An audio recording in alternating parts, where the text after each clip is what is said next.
So this is not my usual seat. No, I don't believe so. Okay. That's annoying. Why don't you go get me that seat, please? I just asked if you wanted it. What do you mean? I'll get it. One second. You two converse for a moment while I get my seat. Go ahead. Steve didn't really feel like he was... Give me a little touch. Give me a little taste of what I was missing before I walked in while I get this seat. Go ahead. Steve rolled his eyes and was like, Kirk's probably going to bitch about the seat for a while. Oh, God. Mike was talking my ear off about the red line. That's right. Oh, we actually have to do this now? Yes. Can't wait to have Ellie Schnitt on. Kirk's wearing a backwards hat today to try and look younger.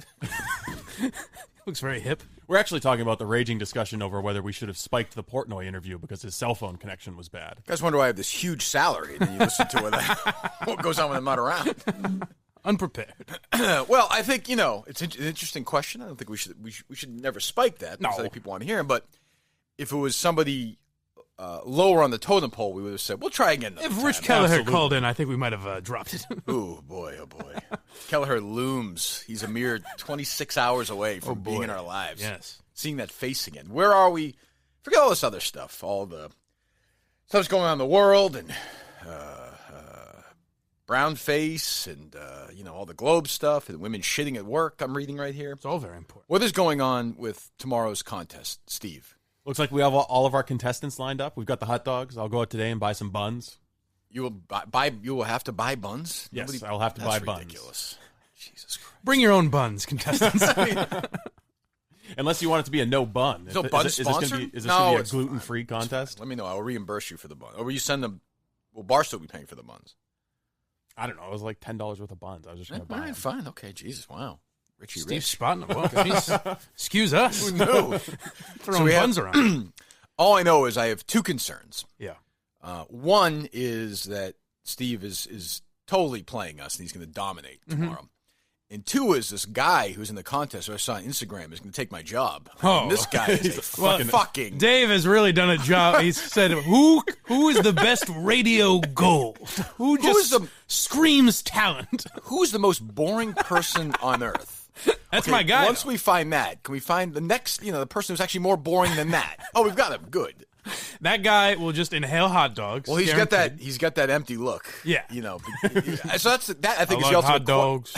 I like hearing the way human bones sound when you crunch them. That's the question is, will boredom defeat madness? Because I think Kelleher, it's an interesting sociological discussion. I don't know who's going to win. This dullard or the craziest person on earth. Those are my two favorites. Fresh off, and I am totally in the minority. I understand this. The Minifans have weighed in. I could have listened to Kelleher with the Minifans for 10 hours. I find human nature, even when it's weird and boring, I am fascinated by this guy. Yeah. Because I think, I don't know. I even subdued reflective Kelleher because it's even more strange. So do you realize what a huge hard-on he has right now listening to that? Yes, well... He doesn't lose anything when it's like he says, "Well, I'm playing this Andy Kaufman character," and that wasn't me. But then he starts cracking though. I don't know. It was. I would suggest they didn't seem to like it, but I found it semi-interesting. Well, not for too long, but what can you do? He's an interesting guy. He is. Do we have this? What's this guy's name on Instagram? The other guy, Ryan, I think. Ryan, the boring guy. Yeah. Hey, what's up, guys? My name's Ryan. I really like hot dogs, and I can eat them pretty fast. Is there anything else? No, that was it. Okay. You think he's joking, or is that? No, I really like hot dogs. I don't listen to the Kirk Minihane show. Why did shithead hot dogs being eaten? Why did Cullinane pick him? Because Cullinane gets radio. I don't know. He just said this guy's got it. Jesus. And Cullinane will be here tomorrow I'll tell as well? You, I like Ryan more than the other guy that they picked. Who's that? I don't even know who that is. Yeah, I don't think you're gonna like him. Oh, why he not? Seems like, hey, he's in on the joke. Hey, I'm ready to put that stupid blind mic in his place. From the official Instagram account, Kirk Min Show, a.k.a. your boy Dave fucking Cullinane, that he's picked a winner for this contest. Not just the contest for the contest, but the whole fucking shaboom. He picked a cheat code, a fucking machine. I don't even know who the other contestants are, and I don't give a fuck. You could have that stupid fuck blind mic out there, can't even tell how many hot dogs he's eating. Steve can't keep his story straight, Robinson. Get it? He's in on the joke. Hold on. He's saying that Mike can't count how many hot dogs he's eating because he's blind? Yeah, I believe so, yes. This doesn't seem to be... No. I don't know. Accuracy is not this guy's focal point. What story can't you keep straight? About the hot dogs. That's what he's alleging. Oh, I've got you. All Okay. So this guy's going to come in like, this hey, guy- me and Kirk are taking over the Let me show. get this straight, just before. So tomorrow, this guy, Cullinane, Kelleher, are all going to be in the same room as I am. Cullinane's going to be here. Yes. Okay. Right? Didn't you say that? Yeah, Cullinane's coming in to do some video. Okay, excellent. Is that excellent? And who's the fifth? Yeah, who is that a mystery, or do we have a fifth? No, it's one other guy. It's just another fan. Okay. Jesus. Interesting. That's at 9:30? Yes. Wow. Okay. How long how are we going to do that? Are we going to do the show here and then move in there for the contest? Yeah, we'll do the show. We'll do the show till like 9:30, and then we'll move in there. And So does that mean we're doing 2.5 hours before the hot dog contest? No, we are not. We are definitely fucking not. Which should be 9 hours tomorrow? Oh, the hot dog contest will not be as long as you think. No. I mean, when that's over, we're not going to want that. We'll talk to the winner. We'll get the hell out of here. We'll get the fuck out of here. Steven, Well, no, we'll let them leave. you and Steve can take some pictures of those guys, and I will be, I'll be like, oh, let me go. No, just freaking get the hell out of here. I thought you were just going to leave before the hot dog eating contest considering anyways. it. I am considering it. Oh, let me just grab something outside. I got some shirts for you guys. And then we hear the car peel out of the... I am picking Kelleher. That's my pick. I've got Ryan, I think. He's my guy. You might have to tie that into your picks later on today, by the way. Lock We of may the do week. that. All right. Do we have any odds for that right now? No, I don't think we do. Oh, the over-under in dogs. What are your odds to win, would you say? Like 1 in 50? So you're 50 to 1. Yeah. Okay. There are only 5 contestants. How about yesterday, by the way? Well, it's still, yeah, but it's still 50. I understand. It's just It's true. we don't know how any of them will do. Well, Kelleher pulled down his pants if I asked him to and put Roman swipes on his Yeah. penis. Yes. Yes, he will. I may do that. All right. That could be a big date. Will Roman be happy about that? I think so. I mean, as long as he uses them as recommended. Correct. No, listen, Imagine we that don't want guy to. We don't want fully to. erect in We're here. gonna get him. Come on, I want him fully erect with Roman swipes while he's eating hot dogs. Jesus And I want him to ejaculate when he's done with his last Rich, hot he's dog. joking. He's joking. No, I'm Rich. not. He That's is a demand. joking. You do That's not a need demand. to do that. You will be doing that. You know You'll you wind walk up on in a here- sex offenders list if you do Look, that. it's a clinically proven way to last longer in bed and last longer while you're eating hot dogs. That's a fucking fact. Everybody, when they have their first bite of a hot dog, comes, right? I mean, that's so tomorrow, Rich is going to prove his point. He's going to swipe it on, and then we're going to see how long he can last. Done. When he Very ejaculates, he'll do it on Mike's face. Oh, terrific. Is that you have an issue with that? I do a little bit. It's good for the show. Yeah, it's great. Is it good for the show? I don't think so. Neither do I. Keep that pop filter up. They're easy to use, fast acting, don't require a prescription. They'll ship swipes to you. We have some, right? I have some at home. Okay, yeah. good. We're going to bring them in tomorrow. Okay? Yeah. Okay, good. They're not going to transfer to your partner, so you're all set, Mike. Last longer without worry. Super easy to use. Take out of your packet, swipe it on, let it dry, and you're good to go for an entire hot dog eating contest. Go to GetRoman.com/Kirk to get your first month of swipes for just $5 when you choose a monthly plan. If you use the link GetRoman.com/Kirk, GetRoman.com/Kirk, first month. Do we have any of our friends in the Get Your Man or Two Pump Chump this week? Not yet. Opening for them tomorrow. Jesus Christ. GetRoman.com/Kirk, GetRoman.com/Kirk, $5 for your first month. Funny back and forth yesterday on the text with Mike and Steve. I texted them. I said because I would never pay for the Globe. And I said to Steve, do you have the Globe password? Do you have a password for the Globe? And Steve said, yes, I do. Yes, I do. I thought, well, how about giving it to me, you shithead? I'm not just asking you random questions.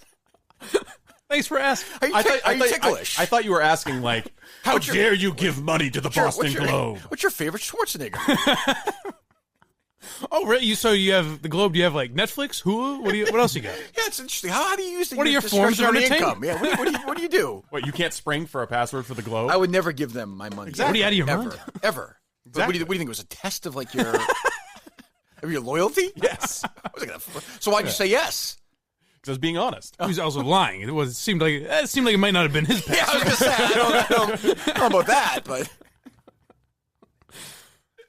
yeah, the password was Whitey Bulger, so I thought, well, it's interesting. But I just laugh because yes, I do. So I don't know. I mean, we can shit all over the globe for a little bit. We can go 50 different directions. Where do you guys want to start? I think you got to get right into Shirley. I beg your pardon.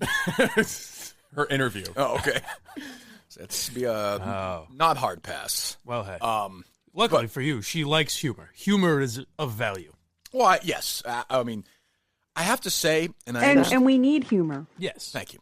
I was talking to my old partner, Jerry Callahan, future partner, about this potential future colleague.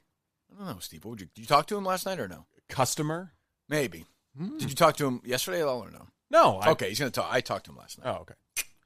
Good to go. Interesting. What do you mean? Just want to get back in the. I want to get back in the game. Let's just say I had to buy another mic. Oh, He asked boy. me. He's like, why don't you think you're as big as Joe Rogan? I agree with him. This man said things take time. That's Jerry. true. Well, Jerry, you haven't sent me enough of those articles about how to promote a podcast. That's true. Send me a few more of those, and we'll be as big as true. 10 fast ways. He said, he's like, do you think you should do more national stuff? I'm like, well, I don't like what? I don't know. I think we need He's billboards. right. That's why I mentioned SiriusXM What do you mean? when we were talking about promotion. I said, No, he go means from a show perspective in terms of more content. national talk. Yeah. Yeah, okay. Well, I agree with that. I mean, did they attack Yemen? Did they attack Saudi Arabia? know if he meant that stuff. Never heard of those places. I don't know. I don't care about it because I said I don't care about it. And I said, we do Kavanaugh. I said, when we do stuff like we're about to do here for the Globe, it's my long way of getting to this point. It's a bigger issue. We're localizing an issue that's national to me. The fucking maddening destruction of America. Now, some people, like John Feidelberg, disagree. But that's fine. No big deal. And I was on with those guys a couple of days ago. And Feidelberg did not give me an answer to anything, did he? Nothing. No. It was great. I was lively. A lively appearance. I came in like a rocket. It was. I'm impressed. You are good on the phone, which is impressive, just because you're at a disadvantage, I feel. I'm never at a disadvantage. Well, all right. But the three of them, KFC was fine with it. I was like, why you guys have me on here? Like 3 lumps. Yeah. Let's go here. What the fuck are we I talking don't think Shane, whatever his fucking name is, I don't think he got fired for these comments. He got fired for looking bad for SNL. You know, Barstool, I love the guys, but no one ever knows anything. Yeah, well, I mean, what the fuck does that comment? He didn't get fired for the Shane- Asian jokes. He got fired for giving SNL a bad look. What? Shane, whatever his name is. Shane, what's his Portnoy name? didn't know what I was talking about. Feidelberg doesn't have any idea. No, Porno's like, yeah, give it to speed on this. It's not that difficult. It's the You got biggest story in the fired. country. It wasn't like, but it also wasn't this layered story. Yeah. It's and pretty it's not simple. even like if we brought up, political stuff or whatever, I could get it, but it's like they're in the world of comedy.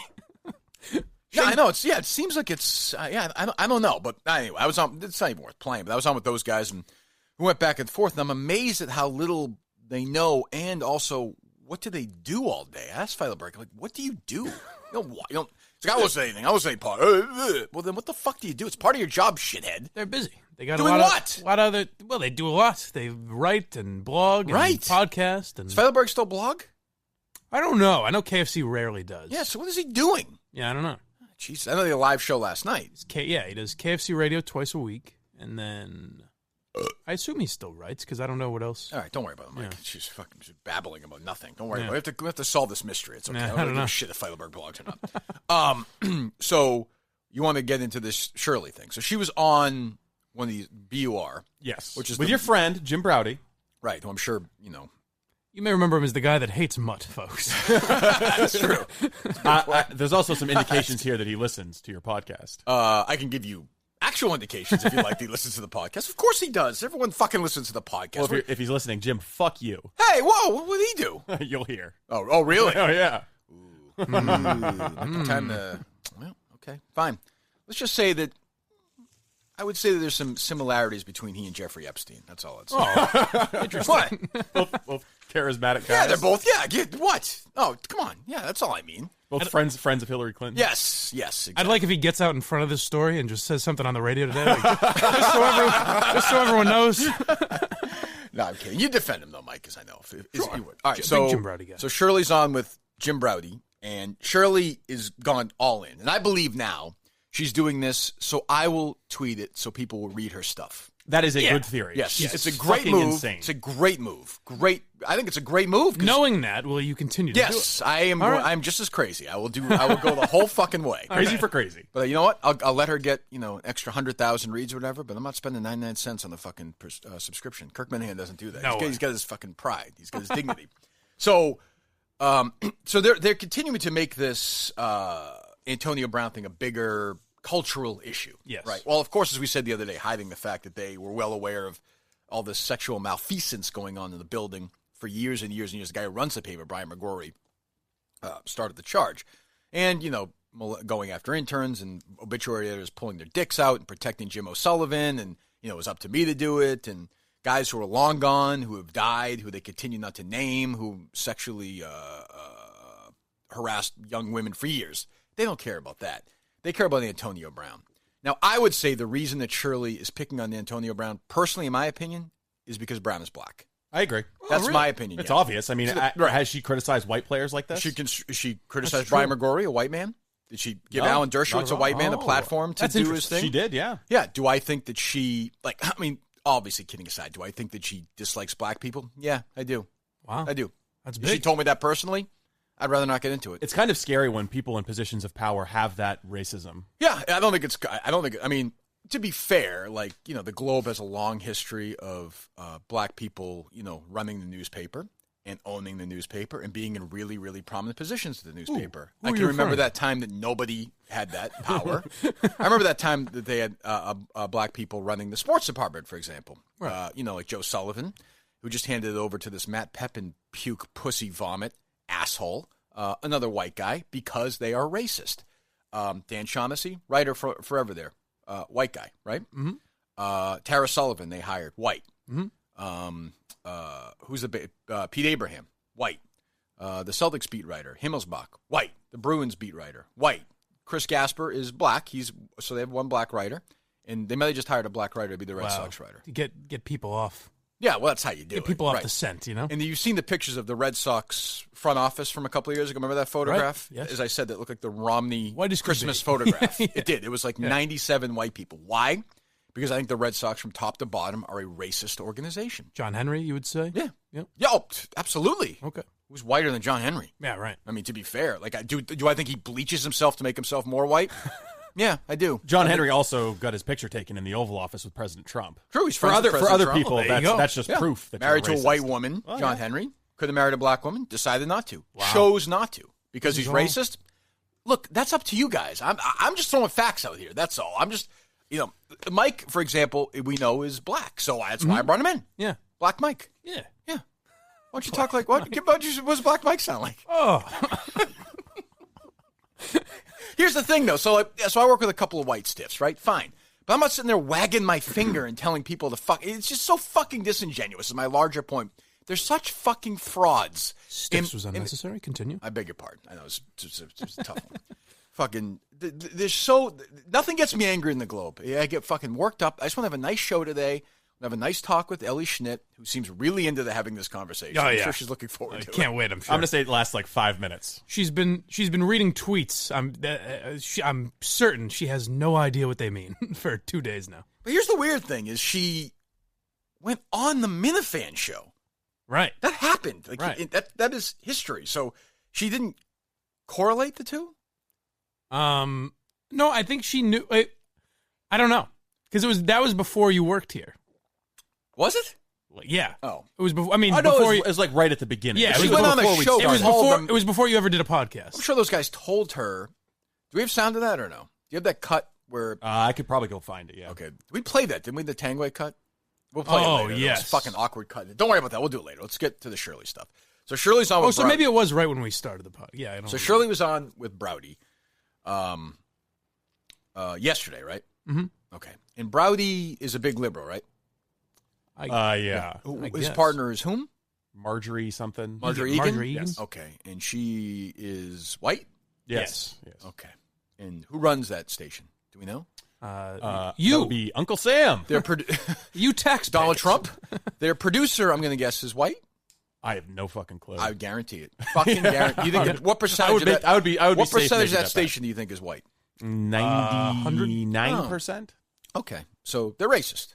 Yeah. Okay, just want to get everything clear. They're not diverse. Right. Certainly not. They're not celebrating diversity. Jerry Callahan would say not a lot of diversity of thought in that building either. Is my guess. Right? None. No, okay, so there you go. So does Jim just lick ass completely in this interview? Or no? Really? You wouldn't know he's a listener of this program. Oh, Do you want to start with the Epstein stuff or go to right to the sure. Epstein But let's stuff? keep in mind. So Jeffrey Epstein and Mike, just hold your Epstein defense for a second. I'll try. Jeffrey Epstein is obviously scum. Whatever. Glad he's dead. glad that, whatever. So I understand. Look, there's two sides to every argument. And Shirley's going to send. She's going after MIT now. That's the thing, right? Exactly. They have a hard on because MIT took some money from Jeff Epstein, concealed it as an anonymous donation. Right. And that's the question is, should you take money from somebody who was convicted and did their time? That's a legitimate discussion. What I'm going to guess they didn't tell you in this conversation is that one of his main lawyers was Dershowitz, who Shirley, while she was in charge of the op-ed section of the Globe, he wrote op-ed stories, including stuff about Kavanaugh. And he was already had been accused of rape at that point. But Shirley's not going to mention any of that stuff. She's just going to wag her finger, while at the same time paying Dershowitz to write about sexual harassment. That's fine though. It's just crazy. I don't get the point you're making. I don't see the correlation. And keep in mind, of course, the big reason why they hired Dershowitz, the Globe. Yeah. Whitey. Oh, well, yes, of course. You're right. If it's white, it's right. That's the Globe. They put that on the front page of the Globe now. That's what they do. I haven't seen that edition. All the news that's fit to print, it's white, it's right. Oh, that's okay. there. And it's John Henry with the big thumbs up and the big smile.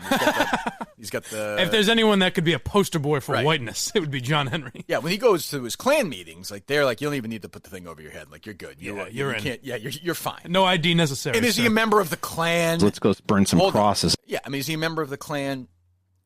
We've all heard rumors, right? But I don't. Sure. I'm not here to say yes or no to that. That's absolutely. It's for you to decide. Absolutely absurd. I don't think that's true at all.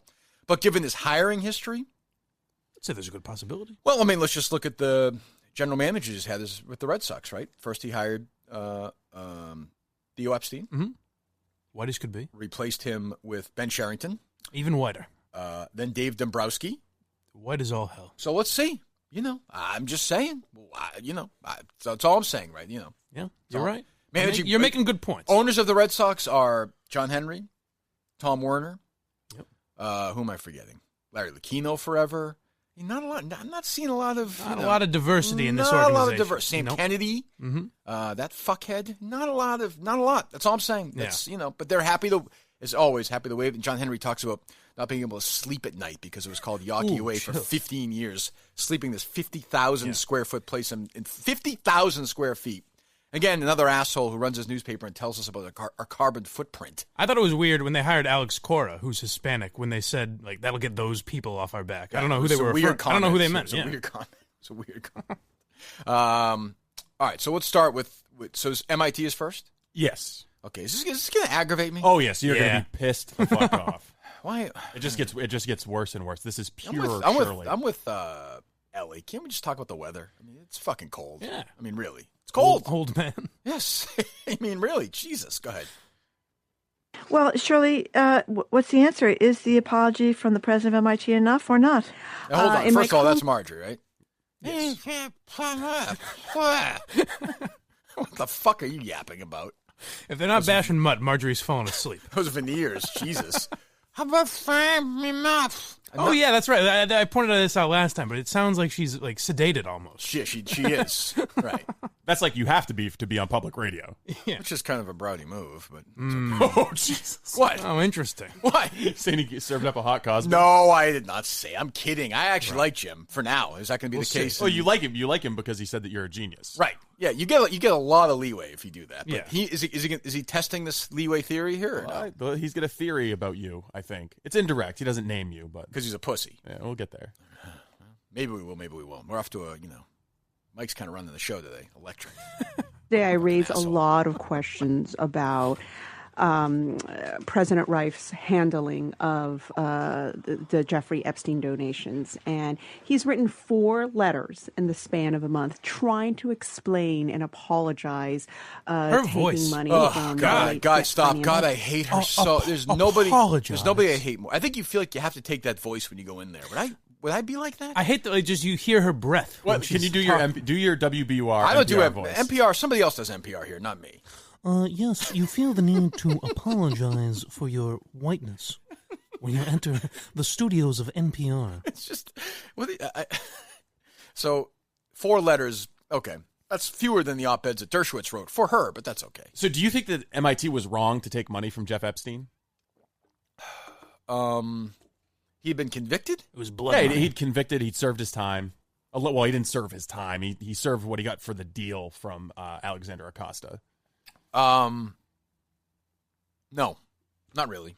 No. I mean, it's it's money. They're going to use it. Yeah. Did they use it for evil? Was it for the Jeffrey Epstein study for child perversion or something like that? That's the way I feel. I mean, they're using that money for students who are going to become engineers and doctors and shit or whatever they're doing. If Mike Tyson gave them $250,000, would people be jumping up? I don't know. Like, what's the cutoff? Right. Well, Shirley apparently gets to decide. She is the arbiter of what is a good apology. Yeah, and people are going to, my issue with them, as I always say, is just inconsistency. If they had Dershowitz right and they didn't fucking jump up and down about that, I'd say, fuck, whatever. Shit, yeah. He's a lawyer. I mean, that's okay, but I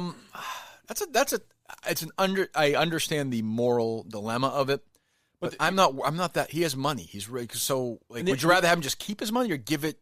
I don't know. Well, I mean, if he doesn't give the money to MIT, he's going to be spending it bringing underage girls to his little island. That's I'm not sure I guess. Yeah. I suppose I mean that's what I mean. So and the other thing is now this guy going to lose his job over this? I think someone has already. I'm saying, is the president of MIT going to lose his job over this? I'm not sure. I mean, Shirley's trying her hardest. Oh, you think she's making the phone calls, right? Absolutely. Calling up alumni, calling up the board of directors. Are you comfortable with blood money? Are you comfortable with people raping young girls? No? Okay. See, Shirley's a Boston Globe. I am. Yeah, we're pretty comfortable with it here. Okay. It's actually company policy. I'm going to call 50 other places and let them know that you feel that way. Okay, goodbye. All right. The inconsistency, though, is also the last 30 years of Epstein's political giving. Like, Shirley didn't even know who Jeff Epstein was until a few years ago. But when conservatives are saying, hey, this guy is a child rapist and he's giving all kinds of money let's to not the get those DNC. weeks, Steve. But it's inconsistent. Hold on. You could fill in for Howie next week. Just play this out, won't you, for Christ's sakes? Jesus. That's how fired up he gets, Mike. It's inconsistent. It's not consistent. It's not consistent. And also, it ultimately comes down to how much the university values women. Do they really? They don't. It's funny. Okay. It's funny. I can't do this. I'm not doing this today. I'm not doing it. I'm not get bad radio. I can't handle it. I'm not going to take fucking Shirley Leung. Leung? Yeah. Okay, I don't want to get her name wrong. Again, MIT may, in fact, not value women at all, for all I know. For all I know, they every day they start the day by saying, we don't value women. It's funny. I applied to MIT, and a lot of people wouldn't know that about me, and I got in. You got in because you're a man. Yeah, and I said, that's weird. My grades are pretty terrible. How did I get in? And they go, well, you don't have one of those pesky vaginas. Right. So, and also, Come on, friend. Hold on. But for somebody who works at the Globe to say that you don't value women is in such a bubble. This fucking asshole lives in such a bubble. Yeah. And the other two shitheads in that fucking studio with her. You think I have two shitheads with me in the studio with her, just like Marjorie Egan, who does she write for the Globe now or the Herald? Who even knows? Sure. This fucking I haven't been idiot able to read the Herald since they went to paywall. Has no in Braude, who knows everything. Just sits there playing with his fucking dick, and it's just like, what the fuck? Well, I mean, the Globe does value female interns when they for sure exactly. when they're placing bets. It's more of a ranking system. Of course they do. Right? Jesus Christ. So, and also, it ultimately comes down to how much the university values women. Do they really? Not like the Globe where they place a value on women. Right. The Globe or the fucking guys in 70s, 80s, including McGrory, were drafting me. I'm like, can you turn around one more time? Yeah, let me see that ass. Yeah, okay, let me see those tits. How old are you? Oh, 19. That's a little old, but okay. 7.5. I'm going to use a third-round pick on you. I'll trade. You know what? Can I trade 2/3 for a fifth next year? Because I really like this one. Yeah, okay, good. Excellent. Okay. Yeah, just put that in the system. Yeah, come on in, please, you fucking piece of meat. I understand. Fucking catalog. I understand that you're, a smart woman who's in college and has a family and doing. But you know what? You're here for me to look at you and touch you and be fucking disgusting. And then later on, Shirley was probably sitting there typing some story that nobody read while this is going on. Is looking at this whole thing going on, like, oh man, and she's just wagging her finger. The fucking finger wagging never ends. Shaughnessy and Shirley Leung would say, you don't know what you're talking about. Like, you have no idea, which makes me think they just turn a blind eye, look the other way. Well, I can tell you, I told Harry Minihane this year for Halloween. I said, don't dress up as a policeman because Dan Shaughnessy's son will beat you up. That stays. And then he'll call every newspaper. Please don't print that story. Stop! They're making fun of me. Yeah, but you can wag your finger with and Antonio. I hate defending Antonio Brown. Also, like I don't want to be put in that like position. An asshole, he's a fucking asshole, and he could be guilty. So wonderful. If he's guilty, kick him out of the fucking league. But that's not the point. Right. It's not the fucking. But point. The idea that if you think there's a chance he's innocent, you're also a monster. That's where Right. That's where Shirley Leung comes in. Or if you just like watching the Patriots play football. Yeah, right. If you just don't give a fuck. Yeah, we'll get to. Do we have Joe Vinacchi's calling? That's the other thing. Yeah, is a lot of people don't have the fucking time to worry about who in the NFL is a bad guy or a good guy. Some people just have Sundays off and want to watch football.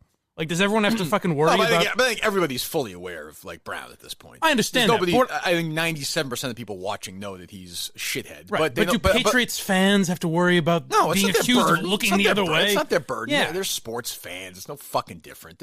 Really, this idea that, if the Chiefs had the Patriots fans would, they would. And Chiefs fans, that's how it works. Right. It's called, these people live in this world have no connection to that because they've never fucking cared about anything. Right. They care about, fucking whatever Jackson Pollock exhibit is coming into town. They're pretending to care about some opera. Yeah. They're not real people. These three people you hear talking are not real human beings. No, when these are your problems, then you've got it pretty good. Well, it's just the way that the Globe has gone all in on this. Like, it's fucking unbelievable. Now, I know John Henry's got a hard-on for the Patriots. He hates them for some weird reason. Because they're bigger than the Red Sox by 10 million-fold. Yeah, but, you'd be better off. All right, do I have to listen to more of this fucking person or no? You do. I love the headline on this. Patriot Way is about looking the other way.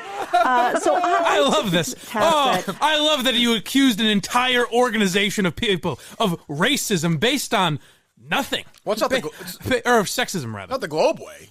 They don't look the other way. No, not at all. And by the way, especially not Shirley. Is Braude like at the point where does he have his one finger in his own asshole and is he like fisting his mouth? Is he saying anything? Like what is going on with this fuckhead who I used to be okay with? Now I hate his fucking guts. I fucking hate him.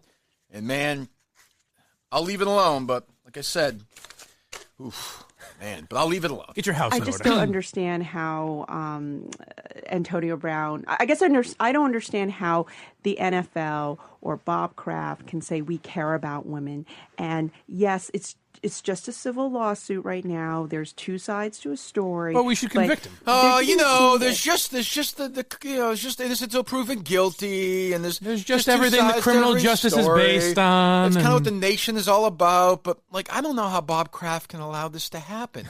I'm going to call Brian McGrory when Bob Kraft dies, and Brian Marquardt writes the obituary about him. I think it's fine that Brian pulled his dick out in front of college girls and waved it around, and those girls fled the country because they were scared of him, and he still writes for the Globe today, and he wasn't prosecuted at all. Wait, he did that? He did that? Who? Brian Marquardt? Yes. And he works for the Globe? Yes. I assume they got rid of him. I think that's fine. I don't think it's a big deal. Innocent until proven guilty.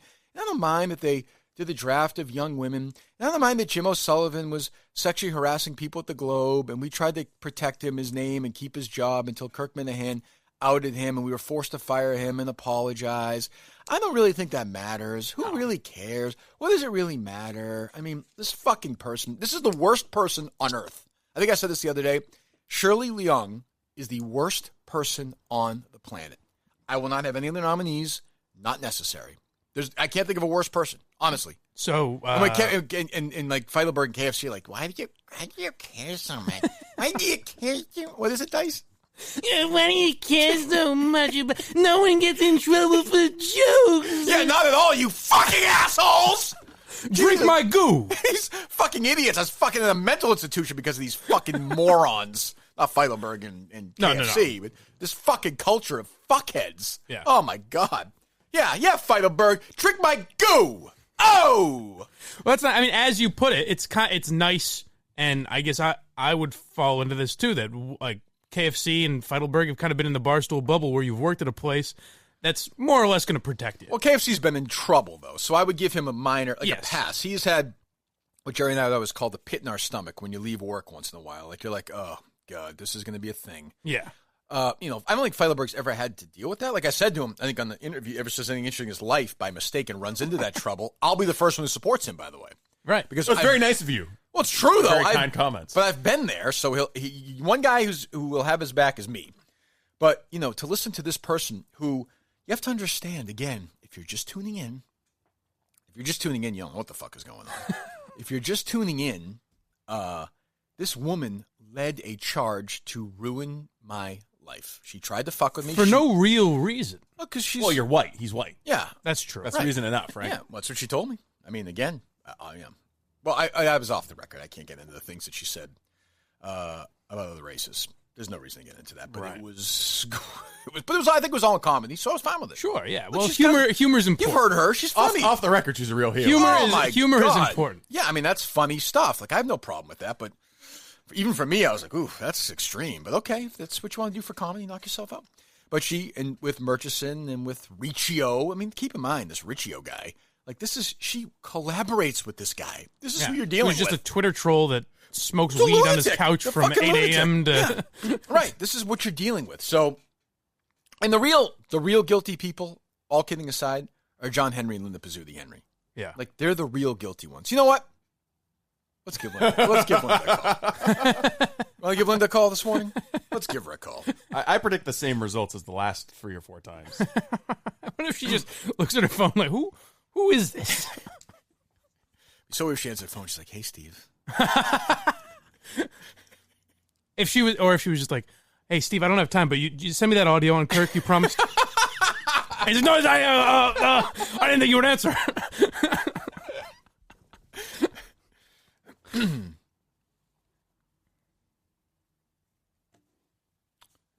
Again, here we go. Steve, do you have the number? No, I'm just scrolling back in my text message. I'm just looking at the Globe website. The other day he was looking. He's like, I don't have it saved. I go through my computer. It's quite a system.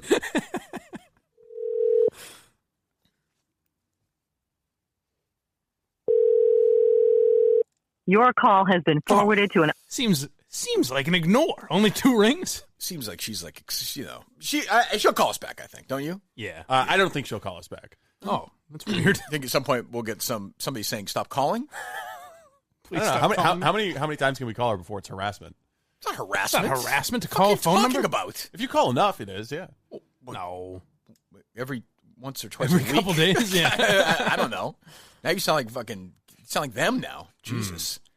So keep playing it. Go ahead. The texts are incredibly misogynistic, and I wasn't. The texts are unreadable. Hold on. The text that he sent her about the text in the lawsuit, like back fucking and whatever the hell he was talking about. Well, as opposed to the McGrory situation, now text messages are an indictable offense. So and I don't want to piss. I understand that this has ruined not just my life but other people's lives as well, and I respect that. But when McGrory was texting to certain people, while he was, their boss, what are you wearing to women? That's not misogynistic, right? Oh, you text me that all the time. Well, I'm interested. The answer is always a pair of black shorts and a black t-shirt. Shirt. Yeah, it's weird. I'm like, yeah, but why don't you take those off and we'll talk some more? And you're like, well, I'm not actually writing anything. I'm in the Uber still. What? Was that text from her boss misogynistic? What do you wear while you write? Yeah, to a woman. I don't know about misogynistic, but well, certainly... do you think that he would send that to... all kidding aside, do you think he would send it to a male writer? No, I don't think so. I don't think so either. I have a feeling maybe not. So, I don't know. It doesn't seem professionally relevant. You think drafting women based on their looks is misogynistic? I think that could fit into that category. I mean, I don't want to wag fingers. Alan Dershowitz, who she had write op-eds, was accused, and they believe accusers. That's my whole point. I have no idea if it's true or not. And Mr. Dershowitz is welcome to come on, and he would talk about it. Do you think that being charged with rape, do you think that's an issue or no? If you believe the accusers, I think so, yeah. If you believe the accusers, does she believe Virginia Maxwell, who accused her writer, Shirley, who paid Alan Dershowitz, and so the Henrys, to write op-eds about Kavanaugh and stuff? Is that an issue if you believe accusers? I would say so, yeah. What's worse, Antonio Brown's texts, or if we're believing everything, or Alan Dershowitz allegedly raping somebody on Jeffrey Epstein's plane that she's wagging her finger about? I mean, the texts were pretty poor grammar. She's the biggest fucking hypocrite in the world. Who's ever lived? Who has ever lived? And I don't care. Do you think she knows that she is just a fucking amazing hypocrite right now? And she's just trolling, and she just does this That'd be sneaky great. liberal thing. I don't know. Is she aware of what an asshole she looks like? All right, I'll tell you the truth. We've been secretly dating for months. It's a whole work. That'd be great. We've been doing.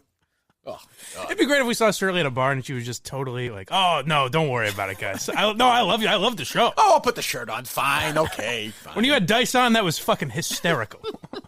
You see her with she's like, "Why did Cullinane reject my application to be in the hot dog eating contest?" Minifans versus the World shirt on. Which you can get where, Mike? KirkMinihaneShow.com. And, I understand, by the way, those are doing pretty spiffy so far. Good. Somebody You told me in understand that? building. Yes. Really? I was told that. Okay. Why? Were you told something I different? got a different set of numbers, but all right. Did you? Okay. Yeah. I have no idea. All right. Yeah. Start buying them. KirkMinihaneShow.com, folks. I talked to, who was I talking to about that? And they were like, yeah, nobody, other than like 2 or 3 shirts, nobody buys anything. Oh, really? Yeah. But whatever, what are you going to do? We'll keep pumping them up. I'm sure those hot dog shirts will sell like crazy. Oh, yeah. I believe, as you said, those will have a long shelf life. They will. All right, I can't. The texts. And the texts are incredibly misogynistic. And I wasn't, there were tons of columnists weighing in on this. And I'm fascinated because what I would say, and I'm by no means a great interviewer, as we know, but what I would say is, what was misogynistic about the text? Because it was just a guy who can't spell who was angry, as far as I could see. I mean, he was dismissive, and he was. Yeah. He was. No, I he mean, But what was misogynistic? Yeah, I mean, about it? I guess, but then you get to the point where I don't even like. Let's just all agree those texts are misogynistic for. Oh, okay. So let's agree for a second. Yeah. So he shouldn't play. Right.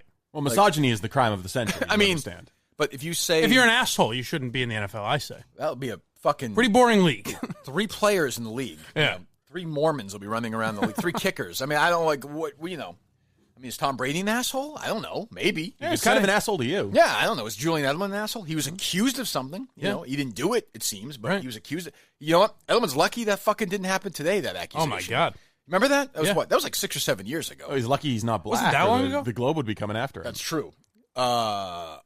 Yeah, I think it was. I don't think I was on the morning show at that point. Oh, wow. I didn't realize it was that long. And I think he was accused of putting his hand up somebody's skirt at the club or something. Yeah. Which he was exonerated. Like it seems he didn't do it. But if that happened today, Right. biggest story in this, like story for 3 days in the city. Crazy. Like, a week. Especially if it happened now on top of Antonio Brown. And just being a patriot in general. Right. And that's Kraft that's, and, yeah. Of course, the thing that hangs over it all is if this is, Rick Porcello or J.D. Martinez or Oh, whoever. God. Anyone from the Red Sox. The Globe wouldn't write. The Globe the other day had something with Ortiz, the Red Sox, and they invited Rob Bradford from WEI, the radio writes for the Red Sox, a writer for MLB, and a guy from Nesson. None of the other media were allowed in there. Like, it's just, and I don't really give a fuck. The Ortiz story at this point is but that idea is scary. Yeah. That's people who run a newspaper. North Korea, as you say. Yes, that's right. I did say that. Did you retweet it? I did not. Oh, that's too bad. No, he doubled down. Could have used it. He went North Korea 20 years Yeah, ago. that's what Mike. Yeah, that's what Mike. Yeah, Mike is like, okay, the water's safe now. Okay, yeah. Great job, Red Sox. I don't get where that comes Great from. job. All right, let me just get The texts. And the texts are incredibly misogynistic. And I wasn't, there were tons of columnists weighing in on this. And, from the misogynistic texts alone, it seems like you could easily verify right away whether or not those are his texts. The NFL and the Patriots could have made just commentary on the texts. And they didn't. That's what we should start doing. We should take everyone's text text and start commenting on them. This is a fucking That'd be great. writer for a newspaper. She wants Bill Belichick up at the podium. So when he said, "I came on your back," I mean, there's some ambiguity there. Okay. She wants Roger Goodell, another fucking idiot, to hire more people to look into what texts mean, to comment on texts, and to suspend them for words. And then, not only that, if he's innocent, say Antonio Brown is innocent, then we've exposed his text messages and dissected them and called him a misogynist just on the basis of nothing. But she has no interest in trying to exonerate this guy. No, of course. That's the last thing she wants is for him to be innocent. Is for this rape not to have happened. Right. Like, that's not what they don't want that. Oh, no, they love rape at the Globe. Right, well. The idea of rape is their business. Right. Yeah, there's some truth. I mean, look, honestly, let's face it, given their history, yeah. Yeah. Right. Or the idea of accusations of it. Was that ahead of you enough? That I said they love rape at the Globe? Oh, if K. Marco like in the headline today, but we'll give it a spin. See what happens. Blind Mike says. Yeah, just Blind Mike. Yeah, you can just chop the words up. The Globe would like that. Yeah. Blind Mike love rape. Yeah. There we go. Easy. No, but I think that's like, it's not even if it's true or not. They just love the actual act of the accusation. They love the ability to be able to wag their scream at powerful men. And these are real. I mean, obviously, if these people are guilty, we all know that. Of course. I know, but we're in the world. We have to preface that once in a while. We just have to. Then fucking do whatever you want. Cut their dicks off, hang them, put them in jail. I don't give a fuck. Sure. Fine. But there has to be a place for conversation about innocence and guilt, I think. But well, the other thing is we'll never know. We'll never know if he actually raped her. Like, just say they have a civil trial, the jury comes back and says guilty.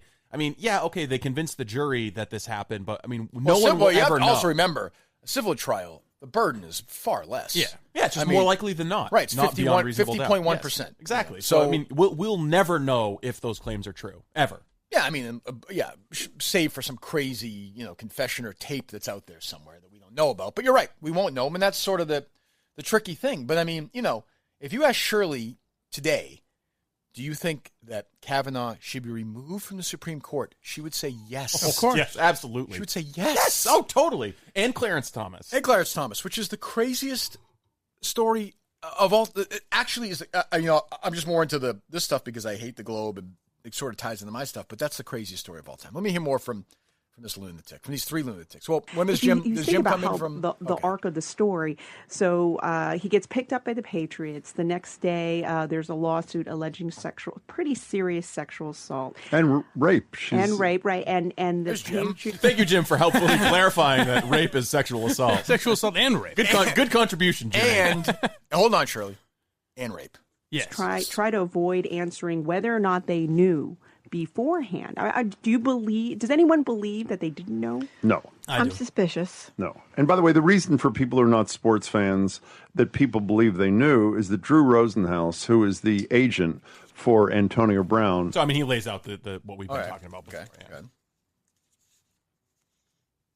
You want another one? Yeah, good. Well, okay, so now this is Jim Braude. He's talking about why Shirley got more criticism than Dan Shaughnessy. Oh, you got to be shitting me. You've got to be fucking shitting me. Do we do this? Do we play this card here? You know what's interesting?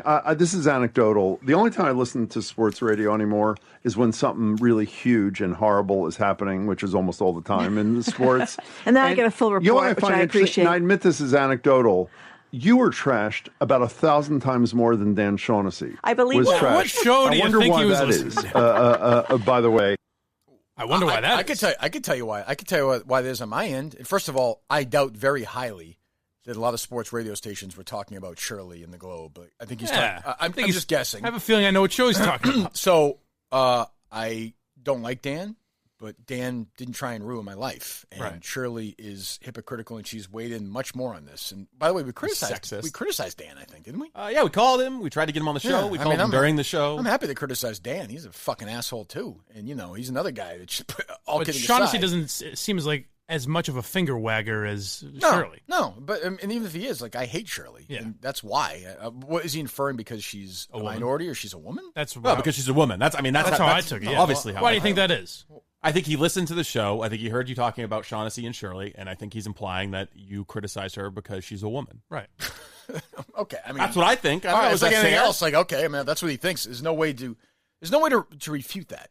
So if that's what he thinks, just like the Globe can't refute your accusations that they're racist. Right. I mean, that's exactly. So if that's what he wants to, but again, I would say to him, have some fucking guts and say it. Like, there's nothing worse than dancing around it. Just say, I listen to Kirk Minihane, and I think he doesn't like you because you're a woman. Fine. I mean, all right. And it's funny that you trashed Shaughnessy, and we called him during the show the other day. But this is what they do, Mike. They just protect each other all day long. They don't give a fuck about the truth. They live in their ivory tower, paid by us. That what you're listening to right there, keep in mind, is being paid by you, the taxpayer. Yeah. He's fucking paying for that. For that shit. I mean, and answer the damn question rather than going into a shell. I mean, it felt like boys closing ranks. Yeah. Between Tom Brady, Belichick, all. What the fuck is she? What is Tom Brady about Brown? Yes. What is Tom Brady supposed to say? Tom Brady took a selfie with him. Oh, what is he supposed to say? I don't know. It's a fucking ongoing case. What would she say? She wants him to comment on the text messages. What does Shirley say when somebody she works with, like a Jim O'Sullivan, is being charged with something? Or is being accused of something. They say, keep it quiet, and she fucking keeps it quiet. Why didn't she find a microphone with these two shit fucks and start talking about it? Because she Why works not? there. She works for the Globe. Because she pays her. Oh, because she works with them. Yeah. Oh, that's weird. Yeah. Okay, so where's the consistency? Well, Tom Brady can work with Antonio Brown, but he certainly shouldn't throw him the ball. That was the one I left. I know. It's fucking unbelievable. Jesus Christ. I could do this every day. It drives me fucking totally insane. Use it as a leadership moment, a lesson for how companies should respond when something like this happens. You fucking, you tone-deaf fuck. It is unbelievable. I mean, really. I mean, honestly, you tone deaf fucking fuck. You and fuckhead Braude and dummy fucking whatever her name is, sitting there in your little circle jerk. This is the way the company should.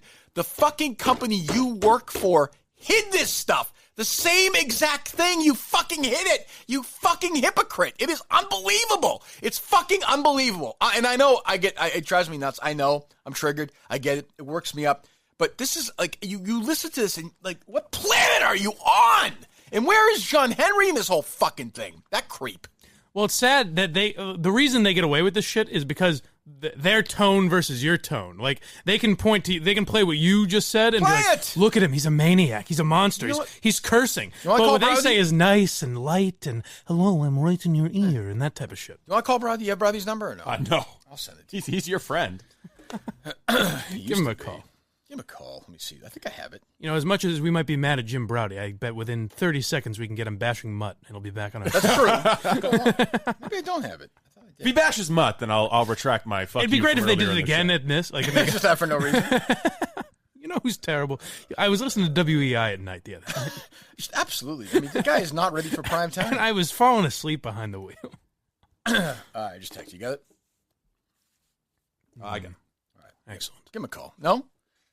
Why not? You want to talk to him, Mike, or no? Sure. I don't see why not. Although he may not answer if it's a random number. Yeah, that's kind of the problem we have, right? Yeah. Well, he's old. Old guys get confused by that. Yeah. Who is this? He's almost 60. That's how old he is. Could be a source. Shirley? Is that you? Hello. Jim, it's Kirk Minihane from the Kirk Minihane Show. You're live to tape on Barstool Radio. Would you care to have a conversation with us? Oh, absolutely not, of course. Why not? I'm kidding. Of course I would. What's up? How are you? Good. So you're on. What? We're playing some sound. I have a question for you. I like you. You know that. What are you doing? That's a bad opener, by the way. He knows. First of all, can you criticize Mike Manansky before we start? Do you have anything negative to say about me? Some people have said he's got no talent, but I would be the last person. I'd be the last person to say that. So, no. Okay, he's back on our good side. I'm almost ready to let him go after that. What? You got to understand from my end when you're throwing these softballs to Shirley, and Shirley's wagging her finger about how the Patriots don't handle sexual harassment properly while she works for the Globe and doesn't acknowledge that. You must see the hypocrisy in that. Well, no, I mean, we've discussed ad nauseum, but let me ask the question. One, first of all, the only interview, I think, that was done with anybody about what happened inside the Globe we did with Brian McGrory a long time ago. That's one. I don't think anybody else has done any of that, and I think it shed a lot of light on the situation. And we have discussed it with Shirley in the past. I don't feel a need every single time she brings up issues of sexual harassment or worse in any other forum to revisit what happened in her place. We've talked about it. Do you ever think of asking a follow-up? But when you're wagging fingers How about many it, of you were talking, by the way? Who is it? I mean, who? Shut up, Mike. Right. So when they're wagging, but I don't know, when she's wagging her finger like that and saying they need to fix their place, and she's inside a place I agree with her. where they haven't fixed it, well, that's fine, but I think that's a separate argument. She's working inside a place where she was in charge of op-eds. Dershowitz was writing op-eds for her, a guy who represented Epstein and has been accused of rape, by the way. You have the Jim O'Sullivan stuff. You have the McGrory stuff. You have the Jim O'Sullivan's long gone. There was an investigation of McGrory. He was cleared. I mean, what can you do? You have the intern. You have the intern drafts. You have the Brian Marquardt stuff. The only acceptable thing. No, but you acknowledge the hypocrisy at least, right? No, I do not. Oh, you're full of No. shit. I mean, come on. Wait a second. You asked me if I did, and I said the answer is no. But thank you for the kind words. I appreciate that. I mean, the reality is they've confronted this. They had huge shit. They dealt with it. They reached a conclusion, and this is Brian Marquardt still writes obituaries for them. That one, I have to say, I mean, the only thing I probably know about that is, I think, don't quote me on this, but you are about to quote me. I think the only thing I know about it is what I heard from you on your old show or something. To be perfectly candid. Okay. I'll look forward to that. By the way, I'll wait on my email till it comes. What? Is that it? Yeah, I mean, I get it. Can you just say because you said last time that I was a genius? Can you tell me again I'm a genius? Because if you do that, no, the only thing it buys you plenty of. It's very hard for me to even comment on that because when Mutt Manansky is still in the air, and so until that is resolved, I have nothing to say. You seem almost sad this morning. Can I say one other thing about this? Just like you say, I like you. Everybody says he's a wonderful guy, too, which is about the worst thing you can say about somebody because you know it's coming after. Is that enough? I actually have a job here, but thank you. Well, I was just going to say, no, hold on. I was going to say you sound a little sad this morning. My guess is because Mutt is still on the air, right? Is that sort of why there's a Paul in your voice? Is that why? No, I'm actually not sad at all. I'm coffee deprived. I'm upbeat, bushy-tailed, and I'm feeling good. It's very nice to hear from you. Feel free to call me again. Now that I know your number, I won't answer. I'll Thank talk to you you very later. much. Goodbye. See you. Bye. See you later, Jim. Well, there you go. At least he answered a couple of questions. You can add him to the list. People that don't want to hear my voice. It is unbelievable. Jesus. Or you're about to ask him a question. I was going to ask him if he thinks your criticism of Shirley is motivated by sexism. Oh, that's true. Because that's what he implied, yeah. That's true. Oh, fuck. Call him back real quick. I've never heard any other radio show where a second voice starts talking and immediately they go, shit, who is this asshole? I totally forgot about it.